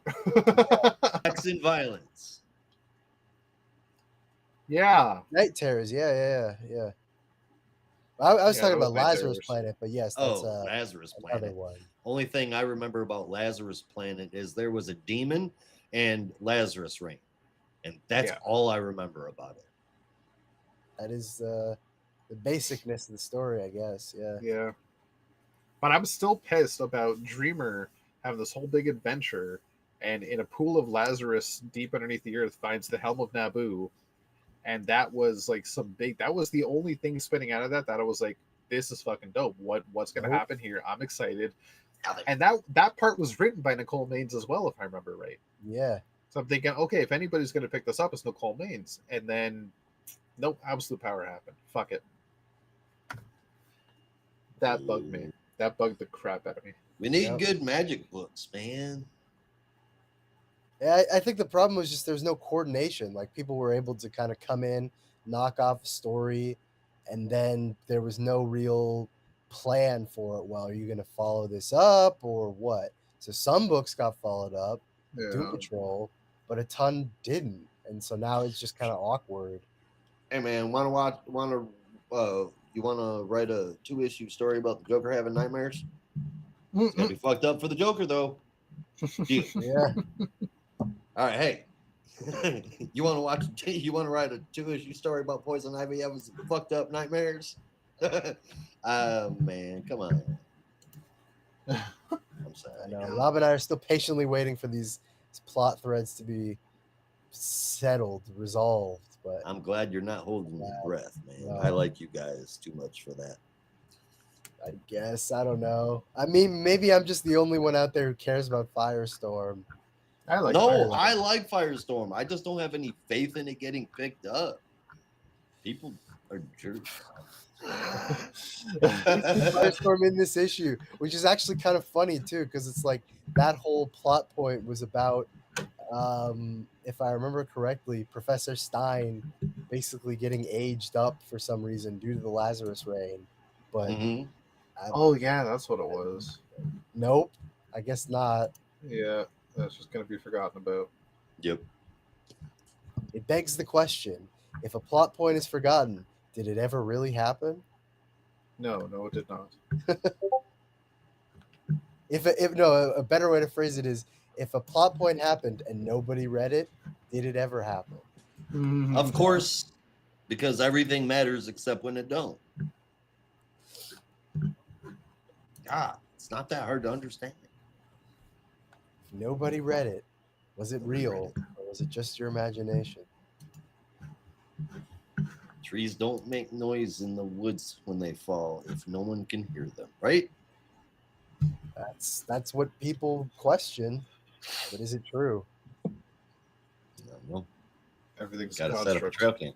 We live in the Matrix. Yeah. No, so this book though, Justice League Unlimited, I'm going to give it an 8.75 out of 10. All right. Airwave is safe. Yes. Right on. That means I do not have to stop reading. Right?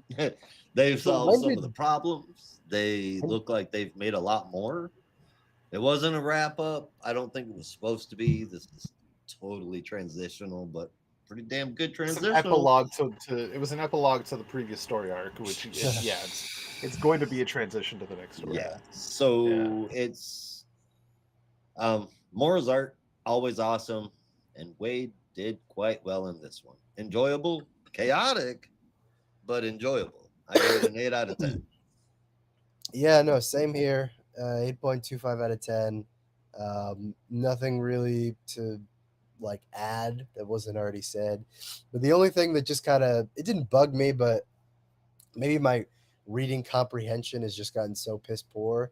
But at what point did Mr. Terrific and Airwave have like a father son relationship? Like I In barely even the really remember them being super close. Not that they didn't interact. Like I know he checked in on him, but yeah, the I think way that's it. Holt is in this issue, he's like it's like his son or something. I'm like, oh Well, geez, I didn't realize you were that close already. that's what I was getting at when I was saying earlier, talking about Mr. Terrific's book, is that they're getting kind of deep with the character, and I think that we're seeing a lot of his emotions from him losing his son show up with a kid that he wanted to help but just didn't have time to, Yeah. and he's feeling really fucked up about that. I guess I can see that, yeah, but I don't know. It feels He was weirder also that, sorry. oh no, it just it feels weirder that he had like such a strong affinity where again maybe I just hadn't been paying attention where previously it was just like yeah Airwave's good to have on the team and glad he's been pitching in, but you know it wasn't like it was going crazy that he's gone.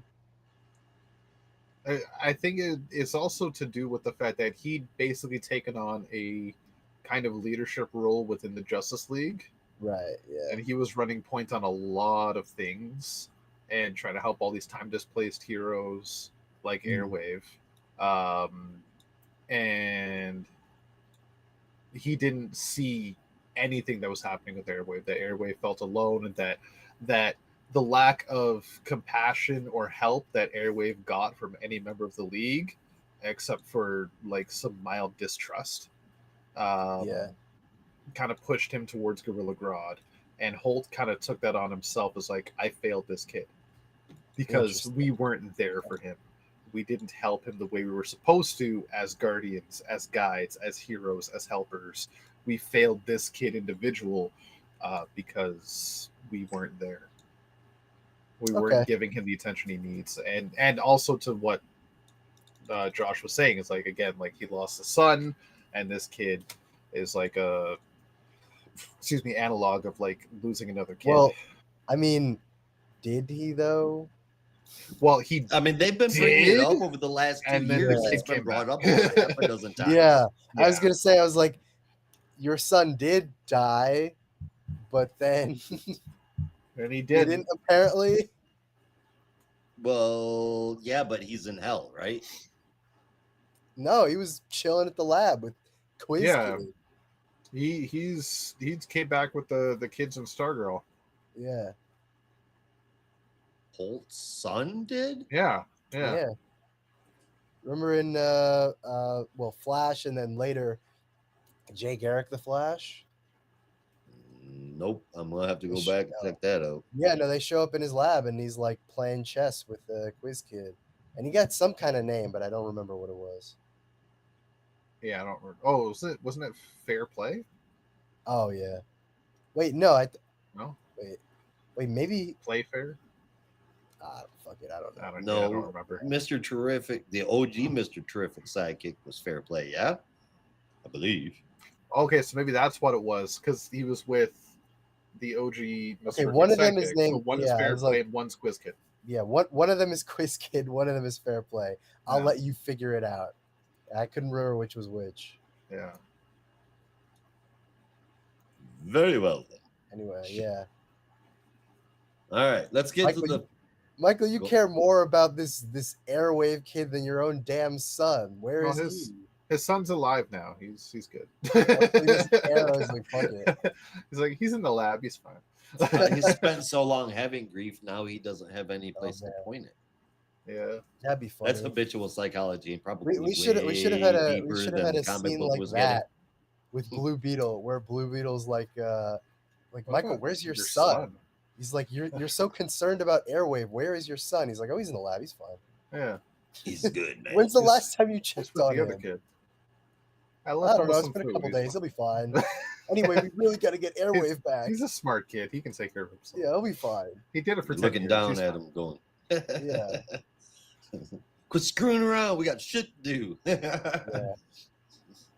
Look, if Professor Farnsworth can do it with Hubert, Mr. Terrific can do it with him. Mr. Oh Terrific my did it God. with Superman. Professor Farnsworth is a terrible father. Yeah. Oh, well, yeah. Everybody in that show was a terrible person.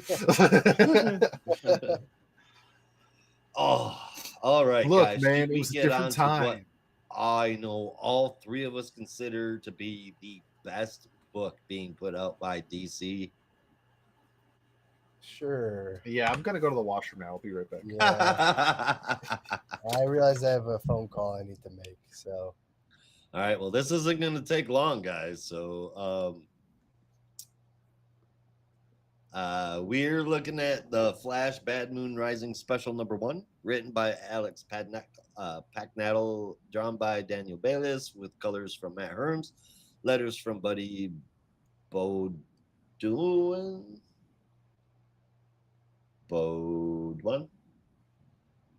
Letters from Buddy B, and a cover by Daniel Bayliss again. This is all shade. It's a traipse through history where we find out that his darkness powers actually came from Eclipso. He's gone back and forth from good to bad and in between. Eclipso now is forcing him to work for him, or he's going to force the Shade to use his own powers to kill the people that he loves.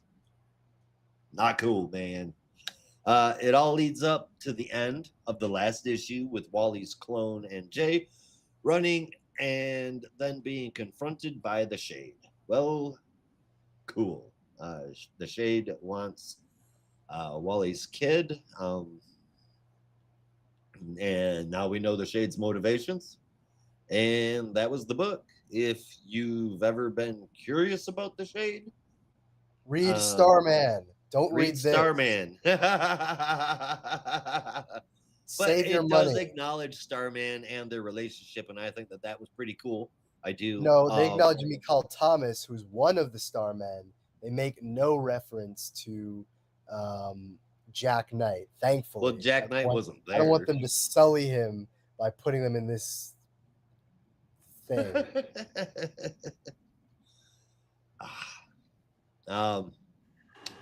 There's not much else to say about the book without actually going through and detailing the history of the Shade, but that would completely defeat the purpose of you reading it if you were going to. But truly, it isn't necessary to know. It's an okay to read book, and it's enjoyable, but it's definitely not required reading.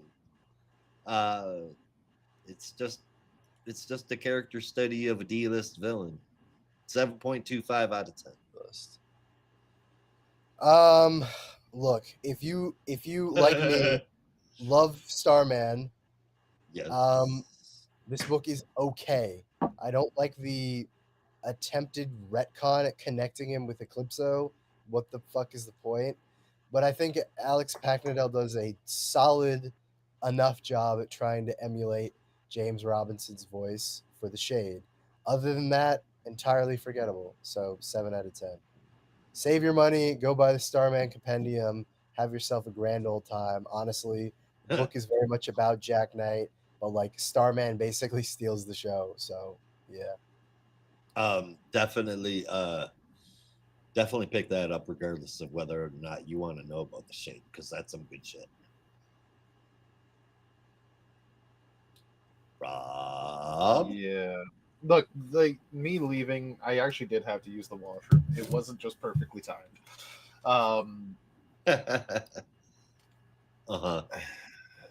He's lying.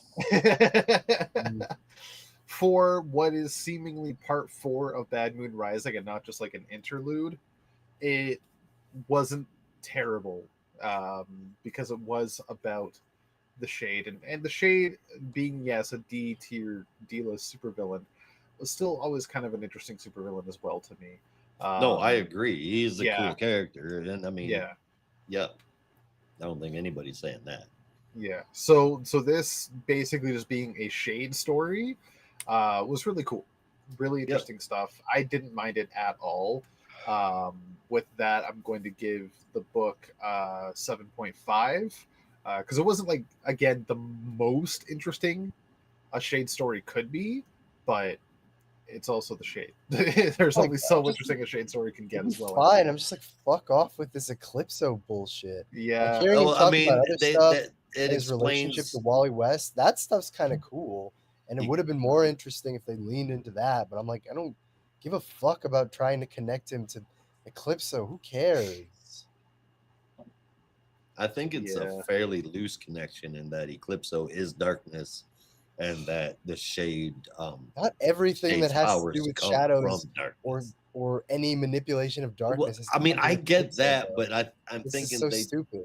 just threw that as on there as the motivation for the Shade to Look, work with Eclipse. Let's be clear.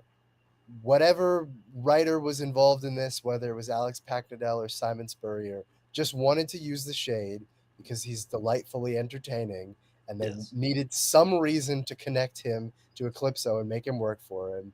So they shoehorned in this crap, and here we are.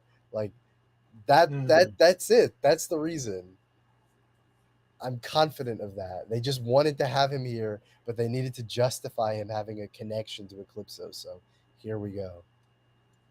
Great. Thanks. I can't wait for someone else What to I ignore just heard that. was Brandon saying you couldn't have used Gentleman Ghost or someone like that. Well, it wouldn't really make sense. And obviously, you don't want to use Gentleman Ghost. You want to use the Shade because he has he has that very charming, villainous, I know slightly more than you personality that rubbed Jack Knight to no end of frustration. But the point is, they wanted that, but they needed a reason for him to be in the book. So here we are. Ta-da! So yeah. Anyway, 9.75 out of 10. I'm kidding. Rob didn't hear me give my score before. I was going to say. I gave it a 7.25. All right, that's better. Look, Just if made him they're- shit himself. if they're ever going to like run with this story at all in like an animated movie or something, or like adapt the Size Spurrier stories in any way, shape, or form, Yeah. I need one thing to happen to encapsulate it, and it's the only way I can accept it. Is the theme song has to be the theme song from Weird Science. Fuck yeah. Wait, the movie or the podcast? The movie. That was a trick question. It's the same song. Michael Hall. I don't know. Never listened to the podcast. Well, I'm thinking more specifically the TV show, but it is the same song regardless. Because, my God, there's some weird science going on in this. I think you mean some deep science. Deep science. Science. Deep Science. science. Fuck yeah. I can't believe I haven't been doing that for months. God damn it. I'm disappointed in myself. Well, yeah, that was this book. That was this book, and this is that one. Yep. Or this one. That was a we're weird doing another one. transition, but all right, Green Arrow number 26, a book I am more than thrilled to talk about, written by Chris After Condon, the last one. with art from Montos, colors from Adriano Lucas, and letters from Buddy Bedoin, same guy, I guess. Yeah, I couldn't figure out how to say it. It's like Bodon. I have no Is idea. It French? Is it Portuguese? Anyway, Ollie gets the call from Dinah, letting him know that Roy is in the hospital and apparently is suffering from an overdose, which Ollie does not believe in the slightest. And after having a rather tense moment with Leanne and Dinah, confronts a doctor about this fact who seems very stiff in the belief that Roy is suffering from all the symptoms of having an overdose. But the doctor does reveal that Roy was discovered in an alley, which Ollie then decides to follow up on and get a little bit more information about what happened in this mysterious alley. And as he arrives, he finds an arrow with a needle somewhere near a dumpster.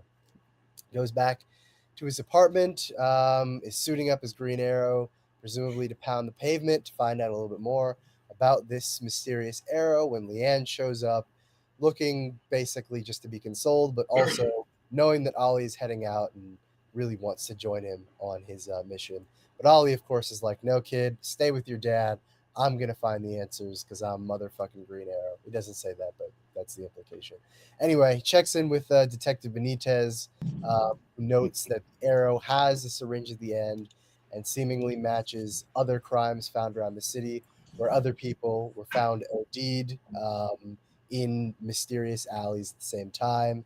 They don't have a definitive perp yet, but they do have a video of someone they believe to be the most likely perpetrator, that being the person they're calling the Crimson Archer. And we see in a video footage that he attacks someone at their car and fires an arrow into them at that moment.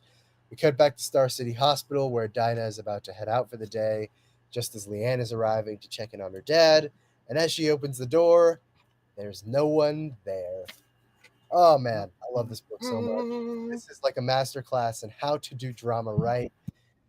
Batman could learn a thing or two from this book, which is very depressing to say, but like there is more emotion and sincerity and genuine like connection in the two silent pages of Green Arrow at Ollie's, or I'm sorry, Ollie at Roy's like bedside than there is in the entirety of Hush 2 so far. You're Yep. telling me it doesn't make sense that Roy would attack Ollie for leaving the freshwater killer alive? Oh, dude, that would make total sense. And then freaking Mia and Amiko and all the rest of the Arrow family, Connor and all of them would like make fun of him for, you know, not killing the freshwater killer. I don't even remember what you said, but the point is, we don't need any of that bullshit. We just need a genuine human story. Yeah. Which is exactly what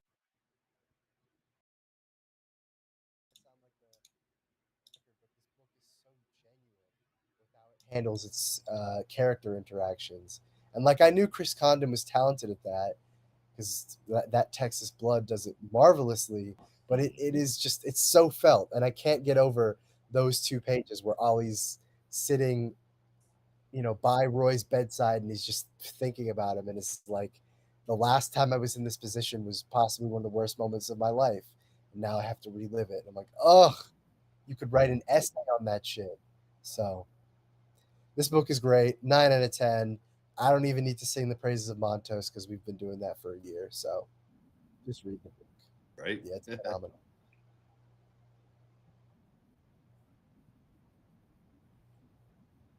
Oh, wait. Hold on, dude. You're muted. Turning you on.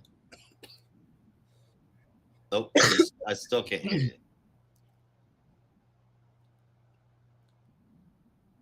Nope. I can hear you. Yeah. What the hell? That's so weird. This doesn't make any sense.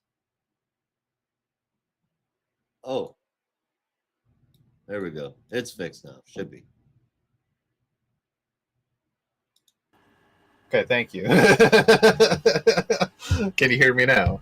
I can hear you now. Okay, all right. Brandon could hear me just fine. I don't know why you couldn't. That was weird. Yes, it was very weird. Very weird. All I had to do was keep clicking unmute, mute, unmute, mute, unmute, mute, and eventually it worked. And then you muted me, and then you said, there we go. I'm like, no. I'm still muted.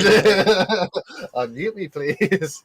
Anyway, this book, I read it first yesterday morning, and I'll be frank, it's because Superman and Green Lantern were not available at the time. But this was high on my list of books to read. But I was mostly excited for those others. But I read this first, And my God, was it a great book to start the day on. Fantastic fucking read. I felt all that same emotion that Brandon was talking about reading it, and by the time I was finished, like, this is one to praise about, and I can't wait to talk about it on the show because we're going to sing its fucking praises. This guaranteed, Brandon's going to love this issue. I can't wait to hear him talk about it. Yeah. Oh yeah, it's such a good Classic throwback right. to good old golden age Green Arrow and Speedy. I was like, oh shit, I'm about Yeah. to feel something today. Yeah. This issue is so grounded, it can't leave the house for 2 weeks. That Yeah. ain't no shit. Yeah. I mean, that's the other thing too. Like, not even a whole lot happens. It's mostly just no. character interactions, but it's so genuine. I don't even give a Yeah. There's really no action at all in this, from what I Yeah. remember.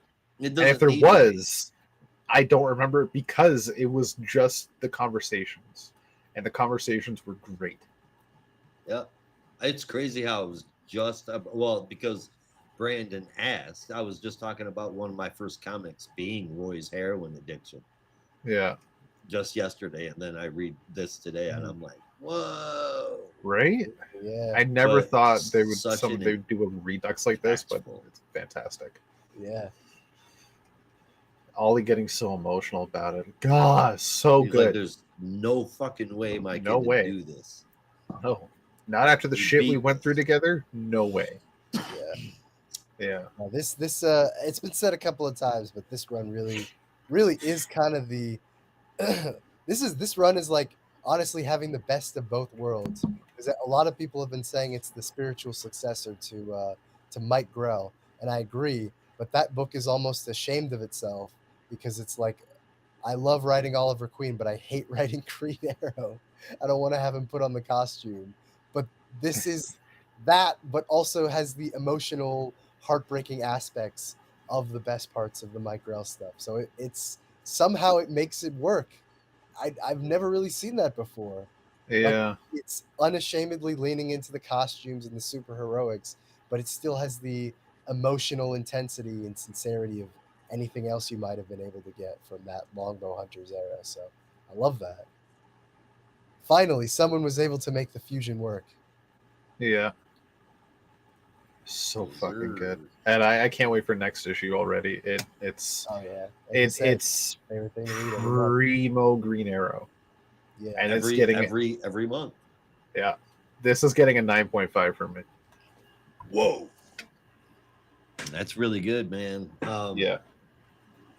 I'm so into this. Nostalgia probably, likely, definitely playing a factor into this, but the story, the art, Montos's art's just amazing. Even featuring yet another villainous archer, which I complained about last month. This is damn good. I'm still on board, and quite happily, I give this an 8.75 out of 10. Yeah. God, it was so good. And now, the Starbreaker supremacy begins. That's what I said. Did you say that? Nope.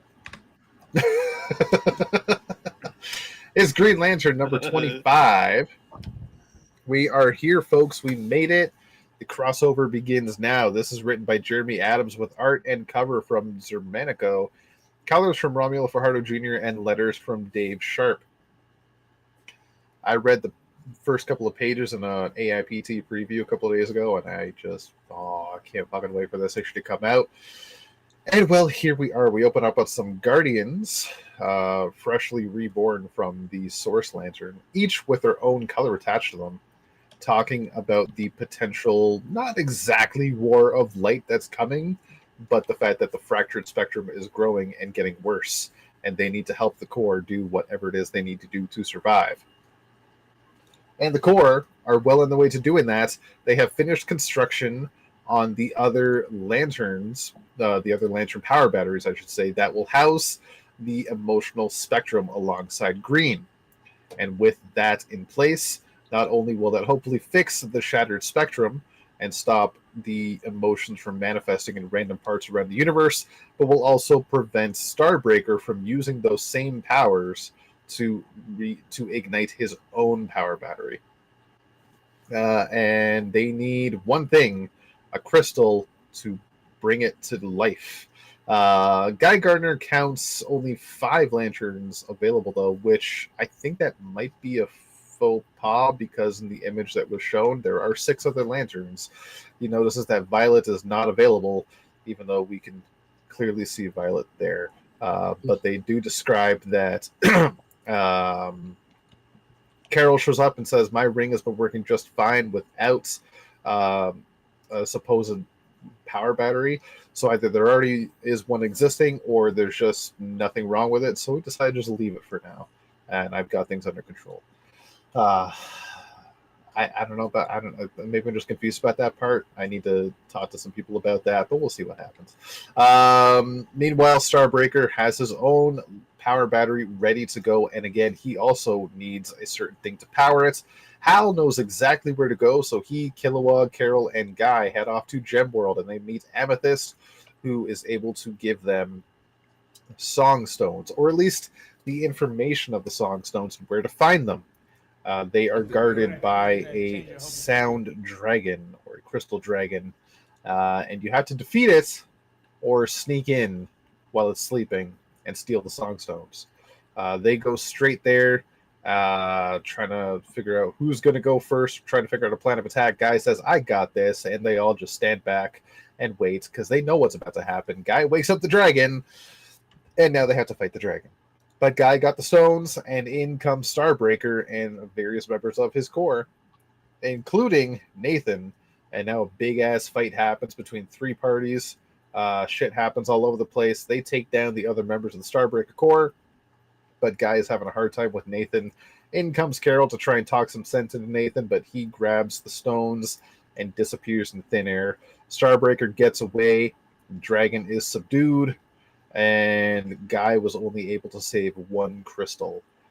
So they head off back to Oa to see what they can do with the 1 crystal they have. Starbreaker, meanwhile, takes the 2 crystals they got and lights his lantern just as the Green Lantern Corps are lighting the 5 lanterns that they're going to light up with the 1 crystal they have. Thankfully, Kyle has his White Lantern powers still. He just has to charge his ring and power up like a motherfucking Super Saiyan. But before he can do that, the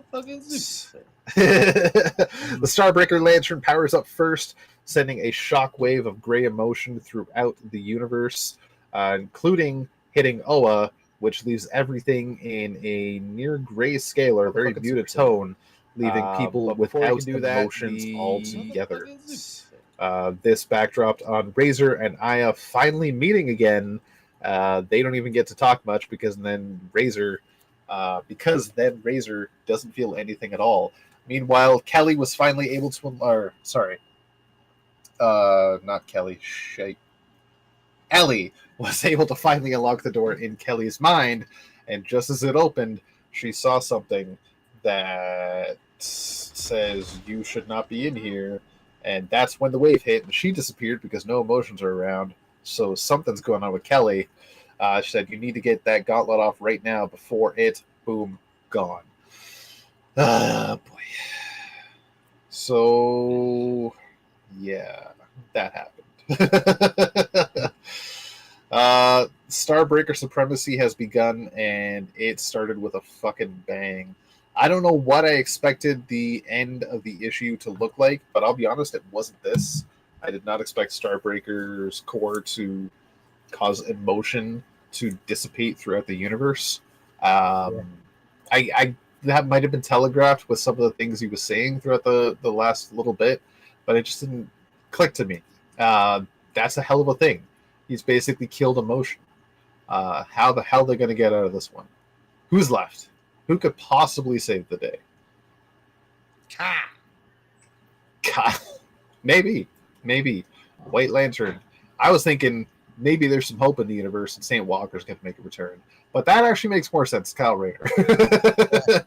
that actually makes a lot more popped sense. into my head could be the reason why she was brought back is Aya is the one that's gonna somehow save it. Yeah, because her being a android robot artificial intelligence construct was not affected by emotion. Yeah. So was not affected by emotion going bye-bye. So yeah. Although, if I'm honest, you saying St. Walker showing up and saving the day kind of got me more excited for that. yeah, for real. Because hope as an emotion, cool. But hope is just what you feel inside. Hope is not like love or anger or fear. It's more basic, if that makes sense. And I feel like hope could overcome this lack of emotion. Possibly. But I like the Aya or Kyle idea as well. Maybe all three. Who knows? But yeah, we'll have to see next month. Yeah. Art is fantastic. I'm loving the interactions with these characters. Jeremy Adams has such a great handle on everything. Guy Gardner felt so fucking in character when he just went strike fucking Leon Jenkinsing himself into the dragon's lair. Fucking Leon.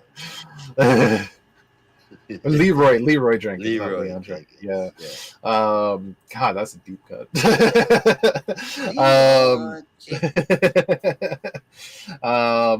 Starbreaker doing his thing is like, fuck. It doesn't feel like much happened in this issue, yet at the same time, so much happened in this issue. It's got me excited for what's going to come out of the story arc and where we're going to end up at the end of it already. And it's only been one issue. It's getting an. I'll give it a 9. Fuck it, I'll give it a 9. I was debating between that and 8.75, but I'll give it a 9. Well, all right then.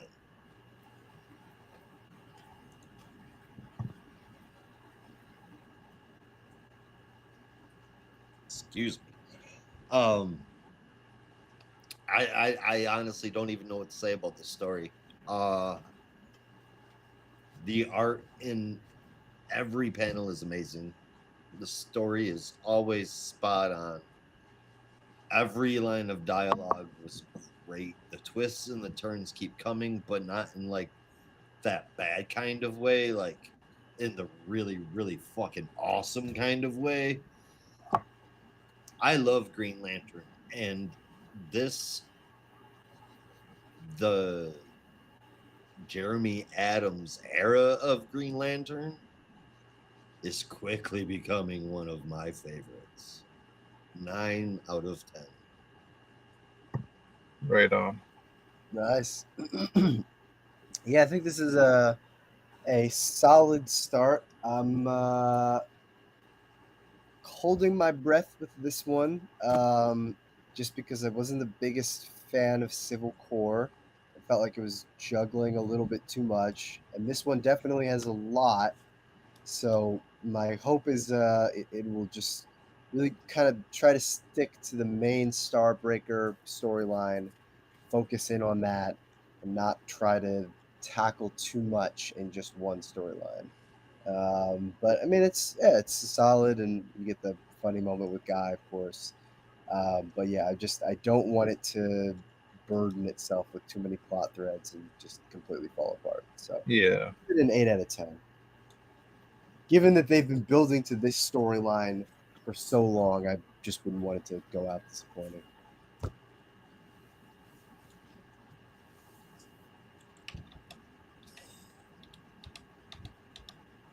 Oh, what the hell? What the hell, yeah? What the hell, gal? All right, well, that will bring us to our last book of the week. I suppose it will, won't it? Yeah. That one there? That one there. That one there is a Superman. Written by Joshua Williamson with art inside and out by Dan Mora. Holy crap, my whole screen disappeared there for a second. With Alejandro Sanchez colors and letters from Ariana Mar. Superman has gone back to the farm to grab his Legionnaire ring so that he can go check on his friends in the future. Not the only people, but the very first people that he was ever really to be able to be truly all of himself around. Yeah. He doesn't get the chance though, as Saturn Girl, Cosmic Boy, and Lightning Lad are here to wreak some havoc. Superman sees the watchtower squished like a ball of aluminum foil, with everyone inside getting a nice visual of Mr. Terrific being squished to death. Much like the mountain and the snake in the Game of Thrones. It was a lot like that, and very gross. And then Saturn Girl kills his mom. Superman eventually, you could tell it was Saturn Girl messing with his head. That's after he beat the psychically projected Cosmic Boy to death. That's fun. He was able to tell it was Saturn Girl messing with his head.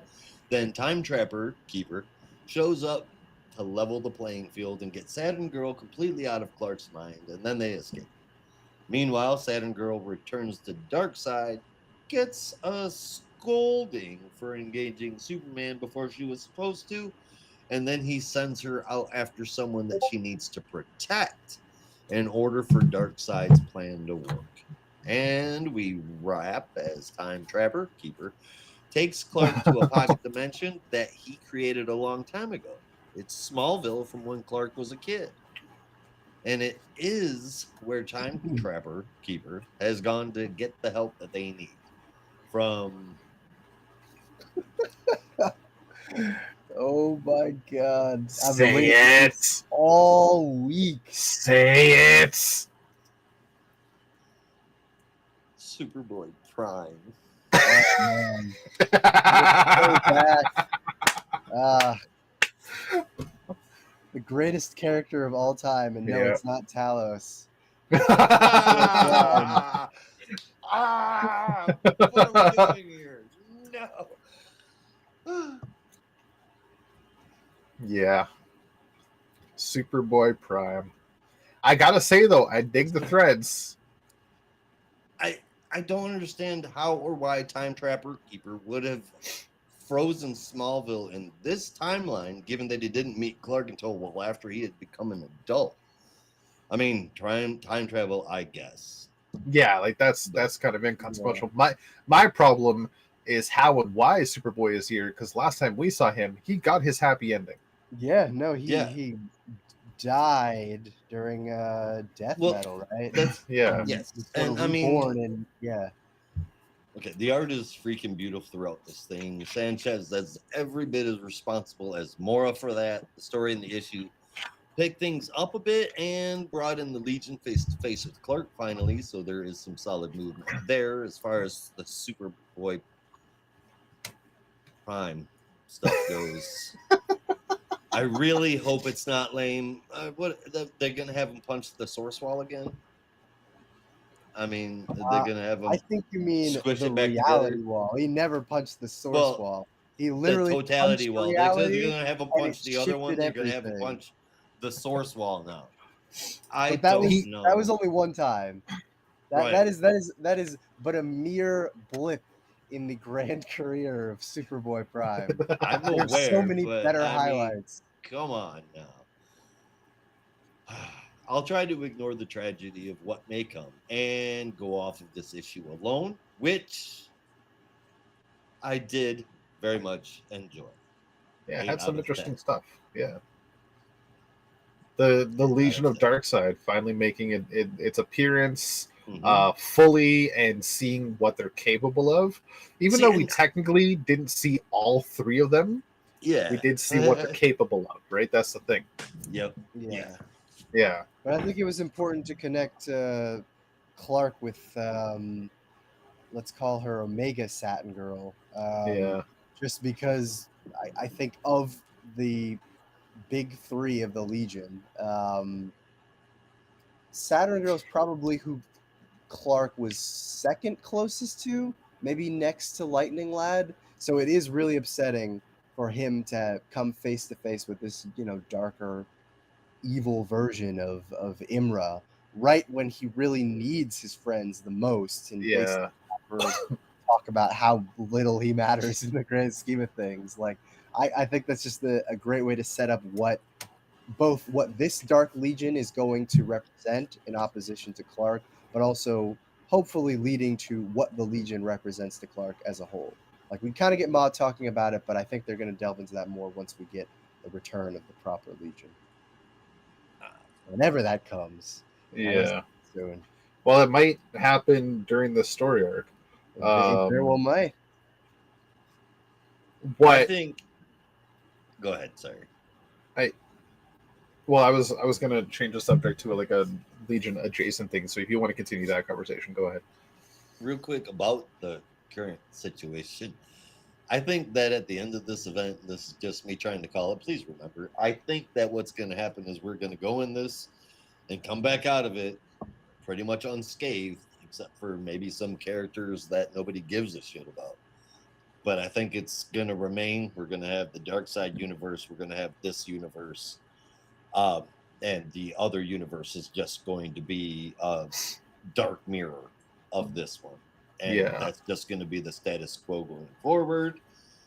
And that leaves possibilities for crossovers and whatnot, going forward. And I think that that's what's going to happen. Will Darkseid remain the god there? Will there? I don't know what the hell is going to happen with the Omega energy, but I'm pretty positive that that's what we're looking at here. We're just going to get that acknowledged as our mirror universe. Yeah. I mean, we know for a fact that the Dark Side universe is going to stick around because they mentioned in the SDCC panel that the Absolute universe will stay. Yeah, it won't be killed off. But you make a good point. If Darkseid will remain the god there, remains to be seen. What's Darkseid's final ploy going to be here? What's the final point for his part of the story? And where would that leave the Darkseid Legion? Yeah, Legion I guess of it also Darkseid, begs the whatever you want to question, call it. like, if this Omega Legion of Darkseid, is coming from the Absolute Universe, presumably they, I guess, are coming from a timeline in which all of the current Absolute heroes have already lost, and Darkseid has resurfaced and asserted control over the universe, and basically has created his Omega Legion. Well, Yeah, I'm wondering what that would mean if you were to remove Darkseid from the Absolute Universe. Like, what kind of ripple effect that might have. I think you there still was have all of the Omega bad guys because they Saturn Girl says there's so many of us. yeah. And I think coming out of it, the Absolute Universe heroes are going to know about each other now. Yeah. You know what I mean? Where there's been no crossover or acknowledgement or anything yet in there. I think coming out of the big ass event, they're all going to know about each other. We're going to see an Absolute Justice League coming, and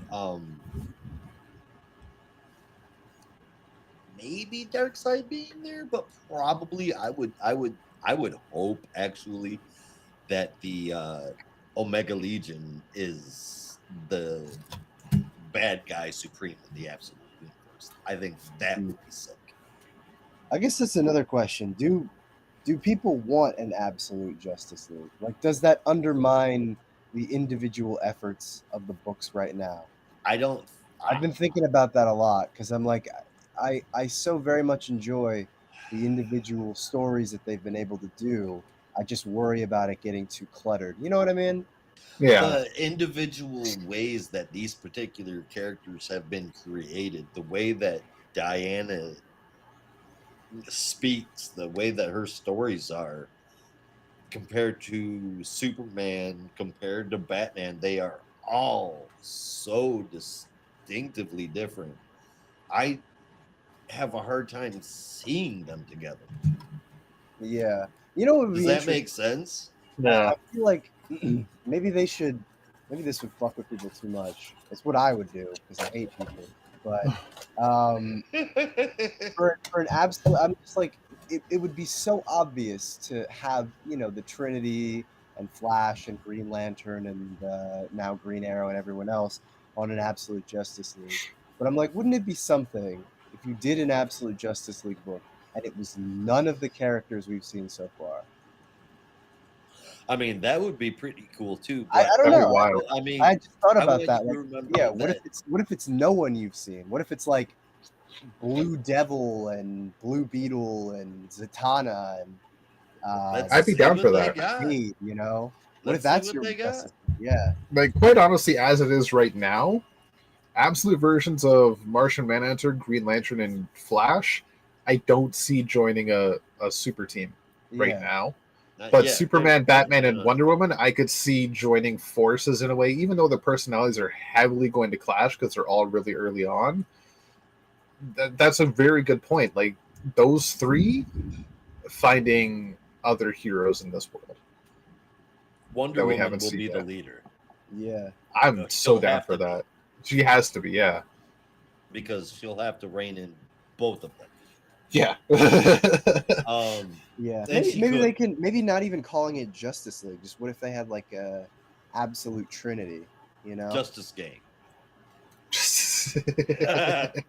Yeah, something like that. We're not calling it that. Sounds pretty cool to me. No, I Okay, honestly, you're I in. don't know. I'd kind of be down with that. Like you have Absolute Trinity, that's a team up with the trio, and then Hell Absolute yeah. Justice League is a team of complete newbies, people you haven't I'm even seen down. before. Let's do it. Yeah. Heroes that came together inspired by the actions of the Absolute Trinity. Yeah. Fuck yeah. Right on. Yeah. Or absolute JLI. This motherfucker. Like Booster Gold is still there. God damn it. I'm not even sure you'd have an Absolute Booster Gold in this No, probably timeline. not. Because if there's no Legion, well, I mean, there is a Legion, but if the Legion is, a bunch of evil zealots, there's not really a flight ring that you can steal in the classic sense and a suit and Yeah. everything. So I don't know that it would work as well. Yeah, he came from a time that the world was prosperous. Oh This my world God, ain't prosperous that's in the slightest. That's why Booster Gold is such a threat to Darkseid's plans. Because he might be the only person where there's not a Darkseid analog. Interesting. Yeah. But also, if Flash was on an Absolute Justice League, that would mean that Grodd is on an Absolute Justice League. Well, we'd have to see where Grodd ends up. Yeah. That's true. That's true. That's true. Okay, but that's enough talking about what hasn't happened yet. I know there's so much excitement about trying to get what's my going to my come, absolute but Blue Devil pitch off the ground. definitely Go for do it. Oh. Yeah. And throw an Absolute Satana while you're at it. See, the twist on Absolute Satana is she uses backwards magic, but backwards. So she just speaks normally.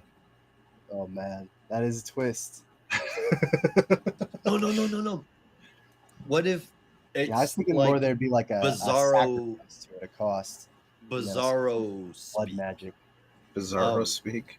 Like if she wants to cast a spell, she has to say the opposite of what she wants. That's complicated, but I like it. Seems Right? a little If confusing. she wants someone to go away, she has to say, "Come here." Yeah. That's wild. Yeah. Now that I think about a it, whole bunch of stories. my absolute Blue Devil pitch is just a knockoff of Etrigan. I gotta rethink that.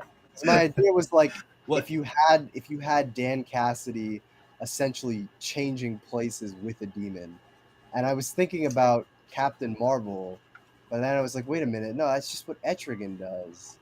That's not Wait. really you. Like, you just switch places with the demon. It's the same thing. I gotta think of What- something more unique. What if instead of rhyming, he raps? Oh, God, it's awful. I don't know. What? No, that's stupid. I'll think of something else. What if he morphs into a demon? But that's just hokey. Werewolf style. Yeah. Yeah, maybe it's like a.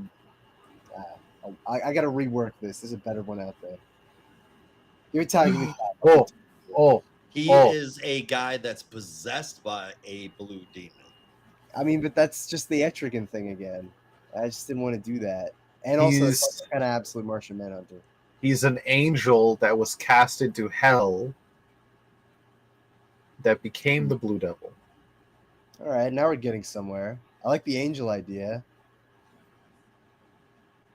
Oh yeah. Yeah. So take the human Being aspect an out of it angel, completely. He was rejected by those in hell. Yeah. Tortured And you the whole time. can Solve slide the it murder in his slightly veins. away from the Lucifer connections. Or like he wasn't an angel that wanted to do more vicious things to the world. He was an angel that spoke out against what God was preaching. And maybe if you run with it, because the God in this universe is technically Darkseid, maybe this is a quote unquote angel that said Darkseid's not the true ruler, and they cast him into hell anyway. So he rose out of hell as the Blue Devil to help save the absolute world. Hold on. Interesting. I got Yeah. an idea. Interesting. Yeah. Give me Definitely one possibility there. So yeah, I'm a quick idea guy. I can't write for shit, so that's what you got to do.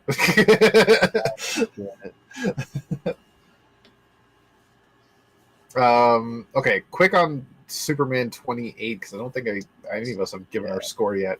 Superboy Prime's threads are dope. I like the way he looks in this, and another thing that Time Trapper Keeper mentioned he's got experience with the Legion of Superheroes, which that just hurts because he nearly killed them all. So yeah, he's got experience. If anybody can take on the Legion of Darkseid, it's definitely Superboy Prime. Future version of, or an alternate version of Time Trapper that was Superboy Prime? I even know that. Don't remember. There's been so many different that was versions. from Legion of Three Worlds. I Brandon. have that book. I need to read Be that. aware of that. Yeah, but Guys. would you even know? Yes. Building off of Rob's idea of being cast away from Darkseid as a god. It's got blue skin. Darkseid's angels are the Omega Legion. What if the blue demon is Shadowlass? No, don't do that to my girl Shadowlass.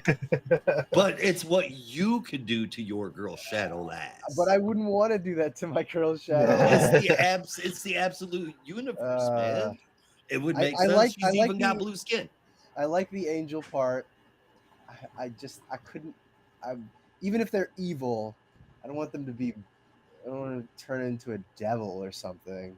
I got to rework this. There's something here. There's something here. But Just you're not getting the full picture. Shadowlass could be disfigured by Darkseid to look like a demon because she's trying to act like an angel. You're just looking for a blue character to slot in there. We could think of another blue character. I was trying to think of a Legion member that would work because those would be like Darkseid's angels. There really shouldn't be Maybe there like is regular angels in the absolute universe. Assuming God has been usurped in this universe, maybe there was a heaven that was then taken over by Darkseid when he inhabited. No, Darkseid created this universe. He is God. Well, they said that the universe was just kind of dormant, so maybe there was some kind of presence there before. We don't know, but I don't know. Maybe. Or you flip the script a little bit, bring back Zoriel, and Zoriel wants to fight out against Darkseid and can only find an unlikely ally in a demon, so he goes into hell and pulls that Blue Devil who also wants to fight out against Darkseid. We have all absolute Zoriel and Blue Devil. Well, how are we gonna pull in the Dan Cassidy angle? That's the other thing. Forget the humans. I know it Dan. sucks. I know it might hurt to just forget about Dan Cassidy, but it might be the only way it works to have Blue Devil. I mean, if they're able to make it work with both John Jones and John Johns, there's got to be a way. We're smarter than this. We can figure it out. Then maybe the only way the demon can go to Earth and be a corporeal form and exist on an earthly plane is to inhabit a body, and they just kind of steal Dan Cassidy's body. But that's not too derivative of Absolute Martian Manhunter. That's the thing. I would want to do something unique. Well, as in like Dan Cassidy at that point is gone. Okay, I know it's kind of hokey, but you were saying something about a werewolf. I think that might have some legs. Like, what if it would have to have some legs? Werewolves have legs. Yeah. Oh, we'll have to see.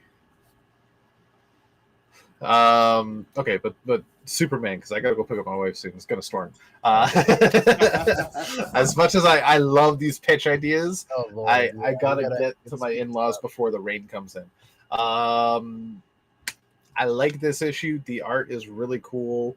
The Dark Side Legion is here, and they are as exciting as I hope they would be. And going up against Superman first, brilliant. And backdropping that on, he just needs to like reset himself and go visit some old friends, and those friends of the Legion, and boop, no, here's the dark version. Like, getting brilliant. I like it. This is getting an 8.75 out of 10. Yeah, no, 8.5 out of 10 for me. You know I'm always ready for prime time. Superboy Prime being back. Although I have questions, it's going to be very entertaining. And he's just such a meme of a character. He is. But I love him so much. It's always a delight because it's just, I don't even know what it's going to be like now. And it seems like he's kind of breaking the fourth wall a little bit, which is interesting. I don't kind of do it, but not really. But yeah, I'm so excited for that. And then the Legion stuff we've talked about. But my hope is that the resolution of this months ahead is the return of the Legion that Clark knows so well. Because like in this time of need, when he's got his friends, but as he says, it's different. You know, with the Legion that he grew up with, it was a different experience. It would just be nice to see that iteration return when Clark needs them the most. So I hope it's gonna happen. Not a new Legion, not the Bendis Legion, Clark's Legion. We put it out there.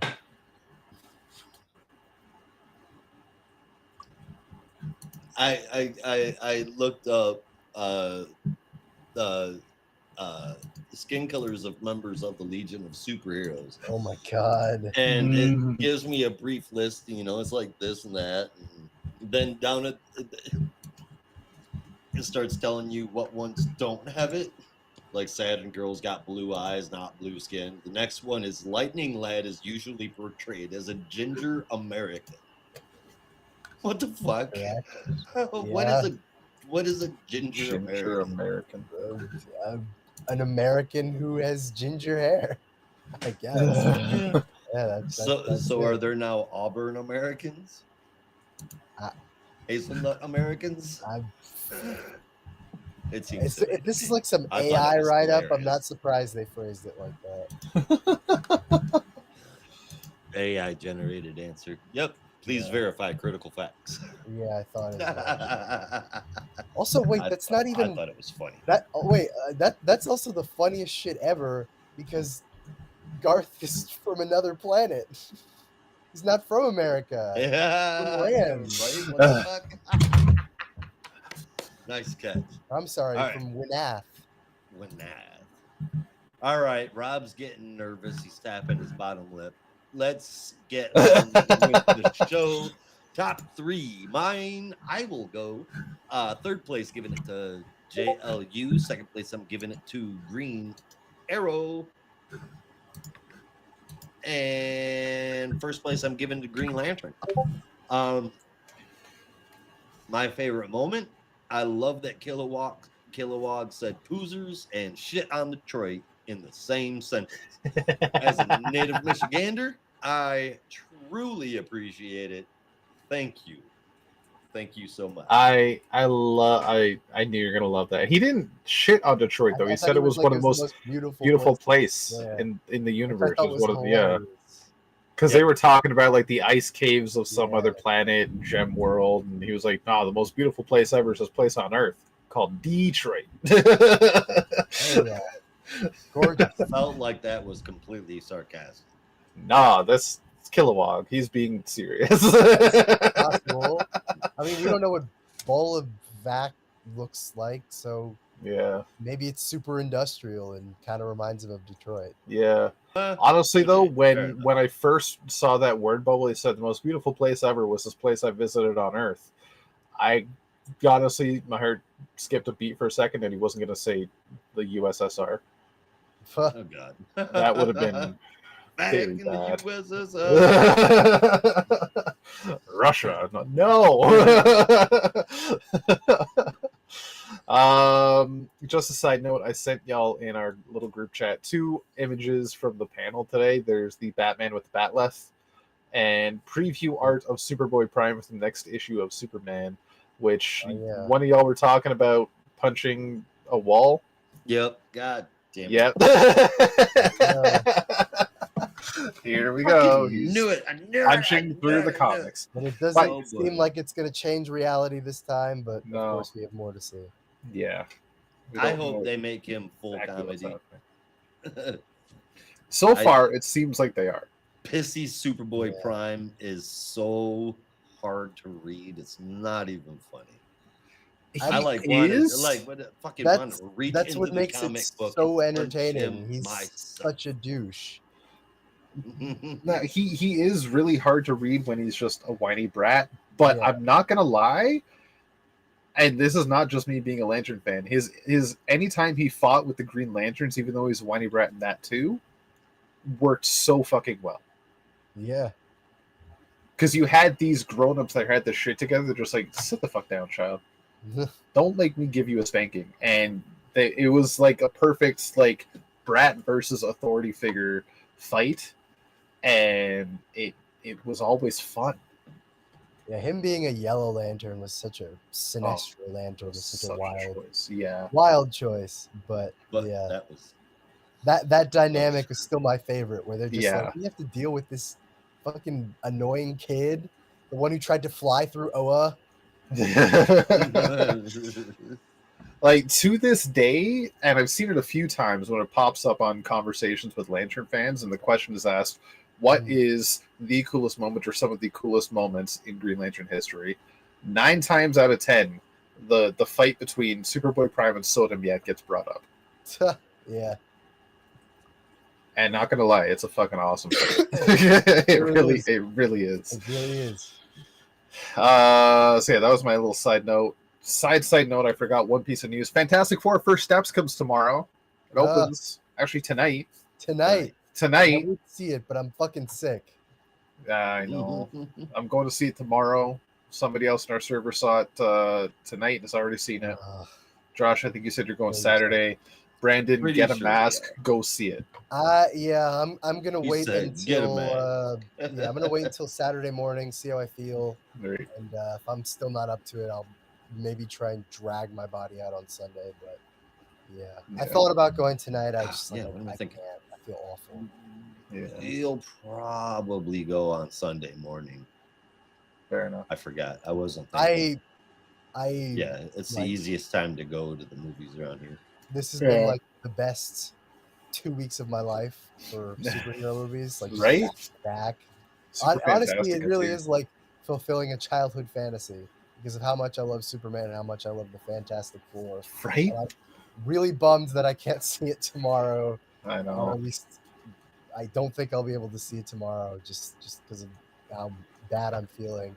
But like going through old issues of Fantastic Four and just getting super excited and watching the trailer again, I'm so hyped.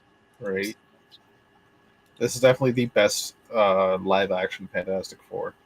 Definitely. I mean, you haven't seen it yet. How can you say that?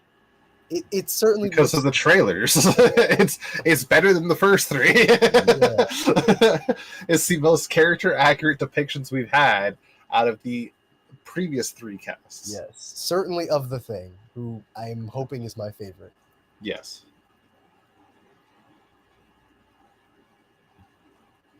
I'm hoping I like it. All right, guys. Top 3s for y'all. Right. Top 3 I have at number 3. Yes. We will say Mr. Terrific Year 1. Number 2 is going to be Green Lantern. Number 1 by far is Green Arrow. But my favorite moment is going to go to Guy Gardner, like Leroy Jenkinsing himself with the Christmas jacket. I laughed out loud at that part. Like classic Guy Gardner moment. It was perfect. As somebody's like, we have to help him. Like, no, we don't. just sit back and enjoy the show. All right, for me, number 3, I had Green Lantern. Number 2, Superman. But number 1 has to go to Green Arrow. No contest. As much as I'd love to give my favorite moment to any moment from Green Arrow, I am just, Rob, I'm like you. I'm such a sucker at points for Superboy Prime that, like, I knew it was coming because you'd sent that spoiler. Yeah. And 28.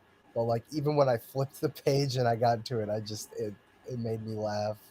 Yeah. It was so. When I saw that spoiler, my jaw dropped. I'm like, oh my god, I can't wait for Thursday. It's going to be the greatest Superman story of all time. Yeah. Of all time. So yeah, that was great. Sometimes I think they say this shit just to hurt my feelings.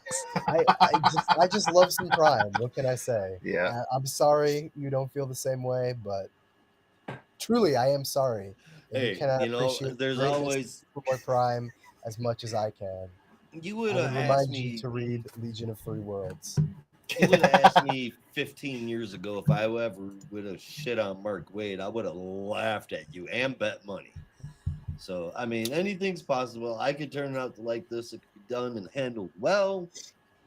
I just know that Superboy Prime generally gets me an eye roll. It's like seeing Monarch or Wave Rider. If you don't like Superboy Prime, you just don't appreciate deep science. Okay? You don't appreciate deep science. You just don't get it, man. You don't get deep science. Now, honestly, a lot of it is just memes. Like so much of Superboy Prime and his like hype is just a lot of like internet stuff. Yeah, not gonna lie. That's a big part of it. That's probably why I have such a fondness for the character. Yeah, because that's the thing. It's Superboy Prime is like he's like a weird blend of the hokiness of the Silver Age with the seriousness of the Bronze Age, the over-the-topness of the 90s, and the story-driven character moment of the 2000s. Yeah, it's sort of an embodiment of a lot of different eras. Yeah, so there's a little bit for everyone, and when you roll that all together, it's a bit of a mess, but it's a mess that's kind of fun to read sometimes because you're seeing all these different things. But it always becomes this like almost kind of corny commentary on both comic book history and comic book fans. Yeah. And that's the stuff that I lose it. Like it just cracks me up. The Prime Earth was I think supposed to be like the real world, quote unquote, as well. Yeah. So it's you're right. It's fucking commentary on comic book fans. There's a panel that lives rent free in my head. I know you gotta go, but it's like it is literally like it's like the last page of Legion of Three Worlds or something, and Superboy Prime is on message boards, and he's like complaining. He's like, "When is Superboy Prime gonna come back? Why does nobody respect him? I actually think he's a great character." And it's just the embodiment of like all the criticism, like all the fan mentality at that point, and it is just perfect. Yeah, it's perfect. I'm gonna find it and I'm gonna send it to you. That's perfect. I have my copy of Legion of Three Worlds like right over here. I will take a picture before bed. I will take a picture of that page. He's like in a basement or something, right? Yeah, he's literally surrounded by tons of comics. Yeah. Just on message boards complaining. It could not be any more meta. Oh my god, what a fucking book that was. What a wild ride. Nobody understood it, Yeah. but it didn't have to make sense. It was a fucking really ride. All right, favorite cover. Oh boy. Not that one. I mean, it's good Jim Lee, but that one's awesome. No comment. No comment. I had a cousin Spirited fly. That one's dope. I love that one. That one's really cool too. Fuck. Okay. I'm stuck between 3. And I'll be honest with you, I'm as surprised as everybody else. One of them is not Green Lantern. Interesting. Right? It's Batman Hush, right? It's clearly Batman Hush. You're right. I'm a sucker for new Jim Lee.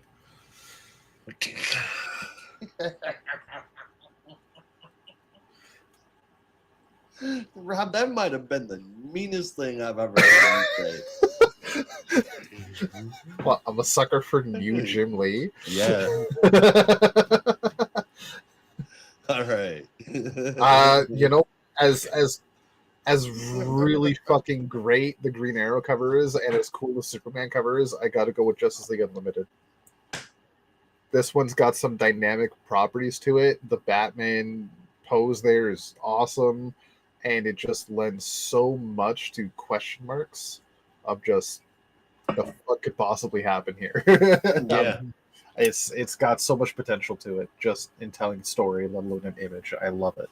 So I got to go with JLU. And you, Brandon?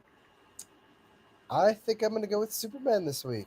I'm a sucker for the Legion, and this Legion story has been a long time coming, but I just do love that visual of this, the dark trio of the Legion flying up against Superman as everything's falling apart. I like that. I like that they're black and purple. Yeah. Yeah. It wasn't Cosmic Boy black and purple. Didn't he used to wear black and purple like a long time ago? I mean, he still does. Yeah, I think he still does. Yeah. Why am I thinking that he wears blue now? Blue? I don't know. Lightning Lad's always worn blue. Yeah. Okay, I'm crossing streams. You got to be careful. No more busting ghosts. Don't cross the streams. Yeah. So, I specifically don't cross the streams, Ray. I am gonna Said have it to might go, blow up reality. might blow up reality. I'm having such a hard time. I went last on purpose this time to see if one of you guys would pick a Green Arrow or a Green Lantern, and I don't know. But they're both really good. That Green Arrow cover is I'm going fucking okay. fantastic. So the problem that I have with the Green Arrow cover is that it looks so good, but is it me or does it look a little too good? The glass, just the glass part, like right up around the neck of it. I'm just now seeing this. Oh, This really? looks like it might be a photo laid over top of art. I could see that being like drawn. Yeah, no, not too much, honestly. Not too much, honestly. What do you mean?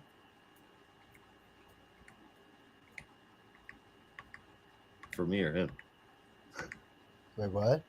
You said not too much, honestly, but like. Oh, you were talking about it being possibly traced over a photograph or something. I was like, yeah, not really. All right. I don't see that. I'm gonna have to go with Green Lantern. Fair. I'm gonna have to. They're both equally good, but I loved Green Lantern so much. He was my number one book, so I'm gonna give it the edge. All right. Well, Rob's got to run and beat a storm. Have no fret though. The planning for new comic books that I'll never listen to will continue. Thank you, everybody, for watching. We'll be back next week covering all of DC's weekly releases. Same Geek time, same Geek channel. And that is the show. We're getting out of here, so you will have to as well. Get the fuck out. Be careful out there. And remember, in the Geek Matrix, everybody has a home. In the Geek Matrix, you are not alone. Peace.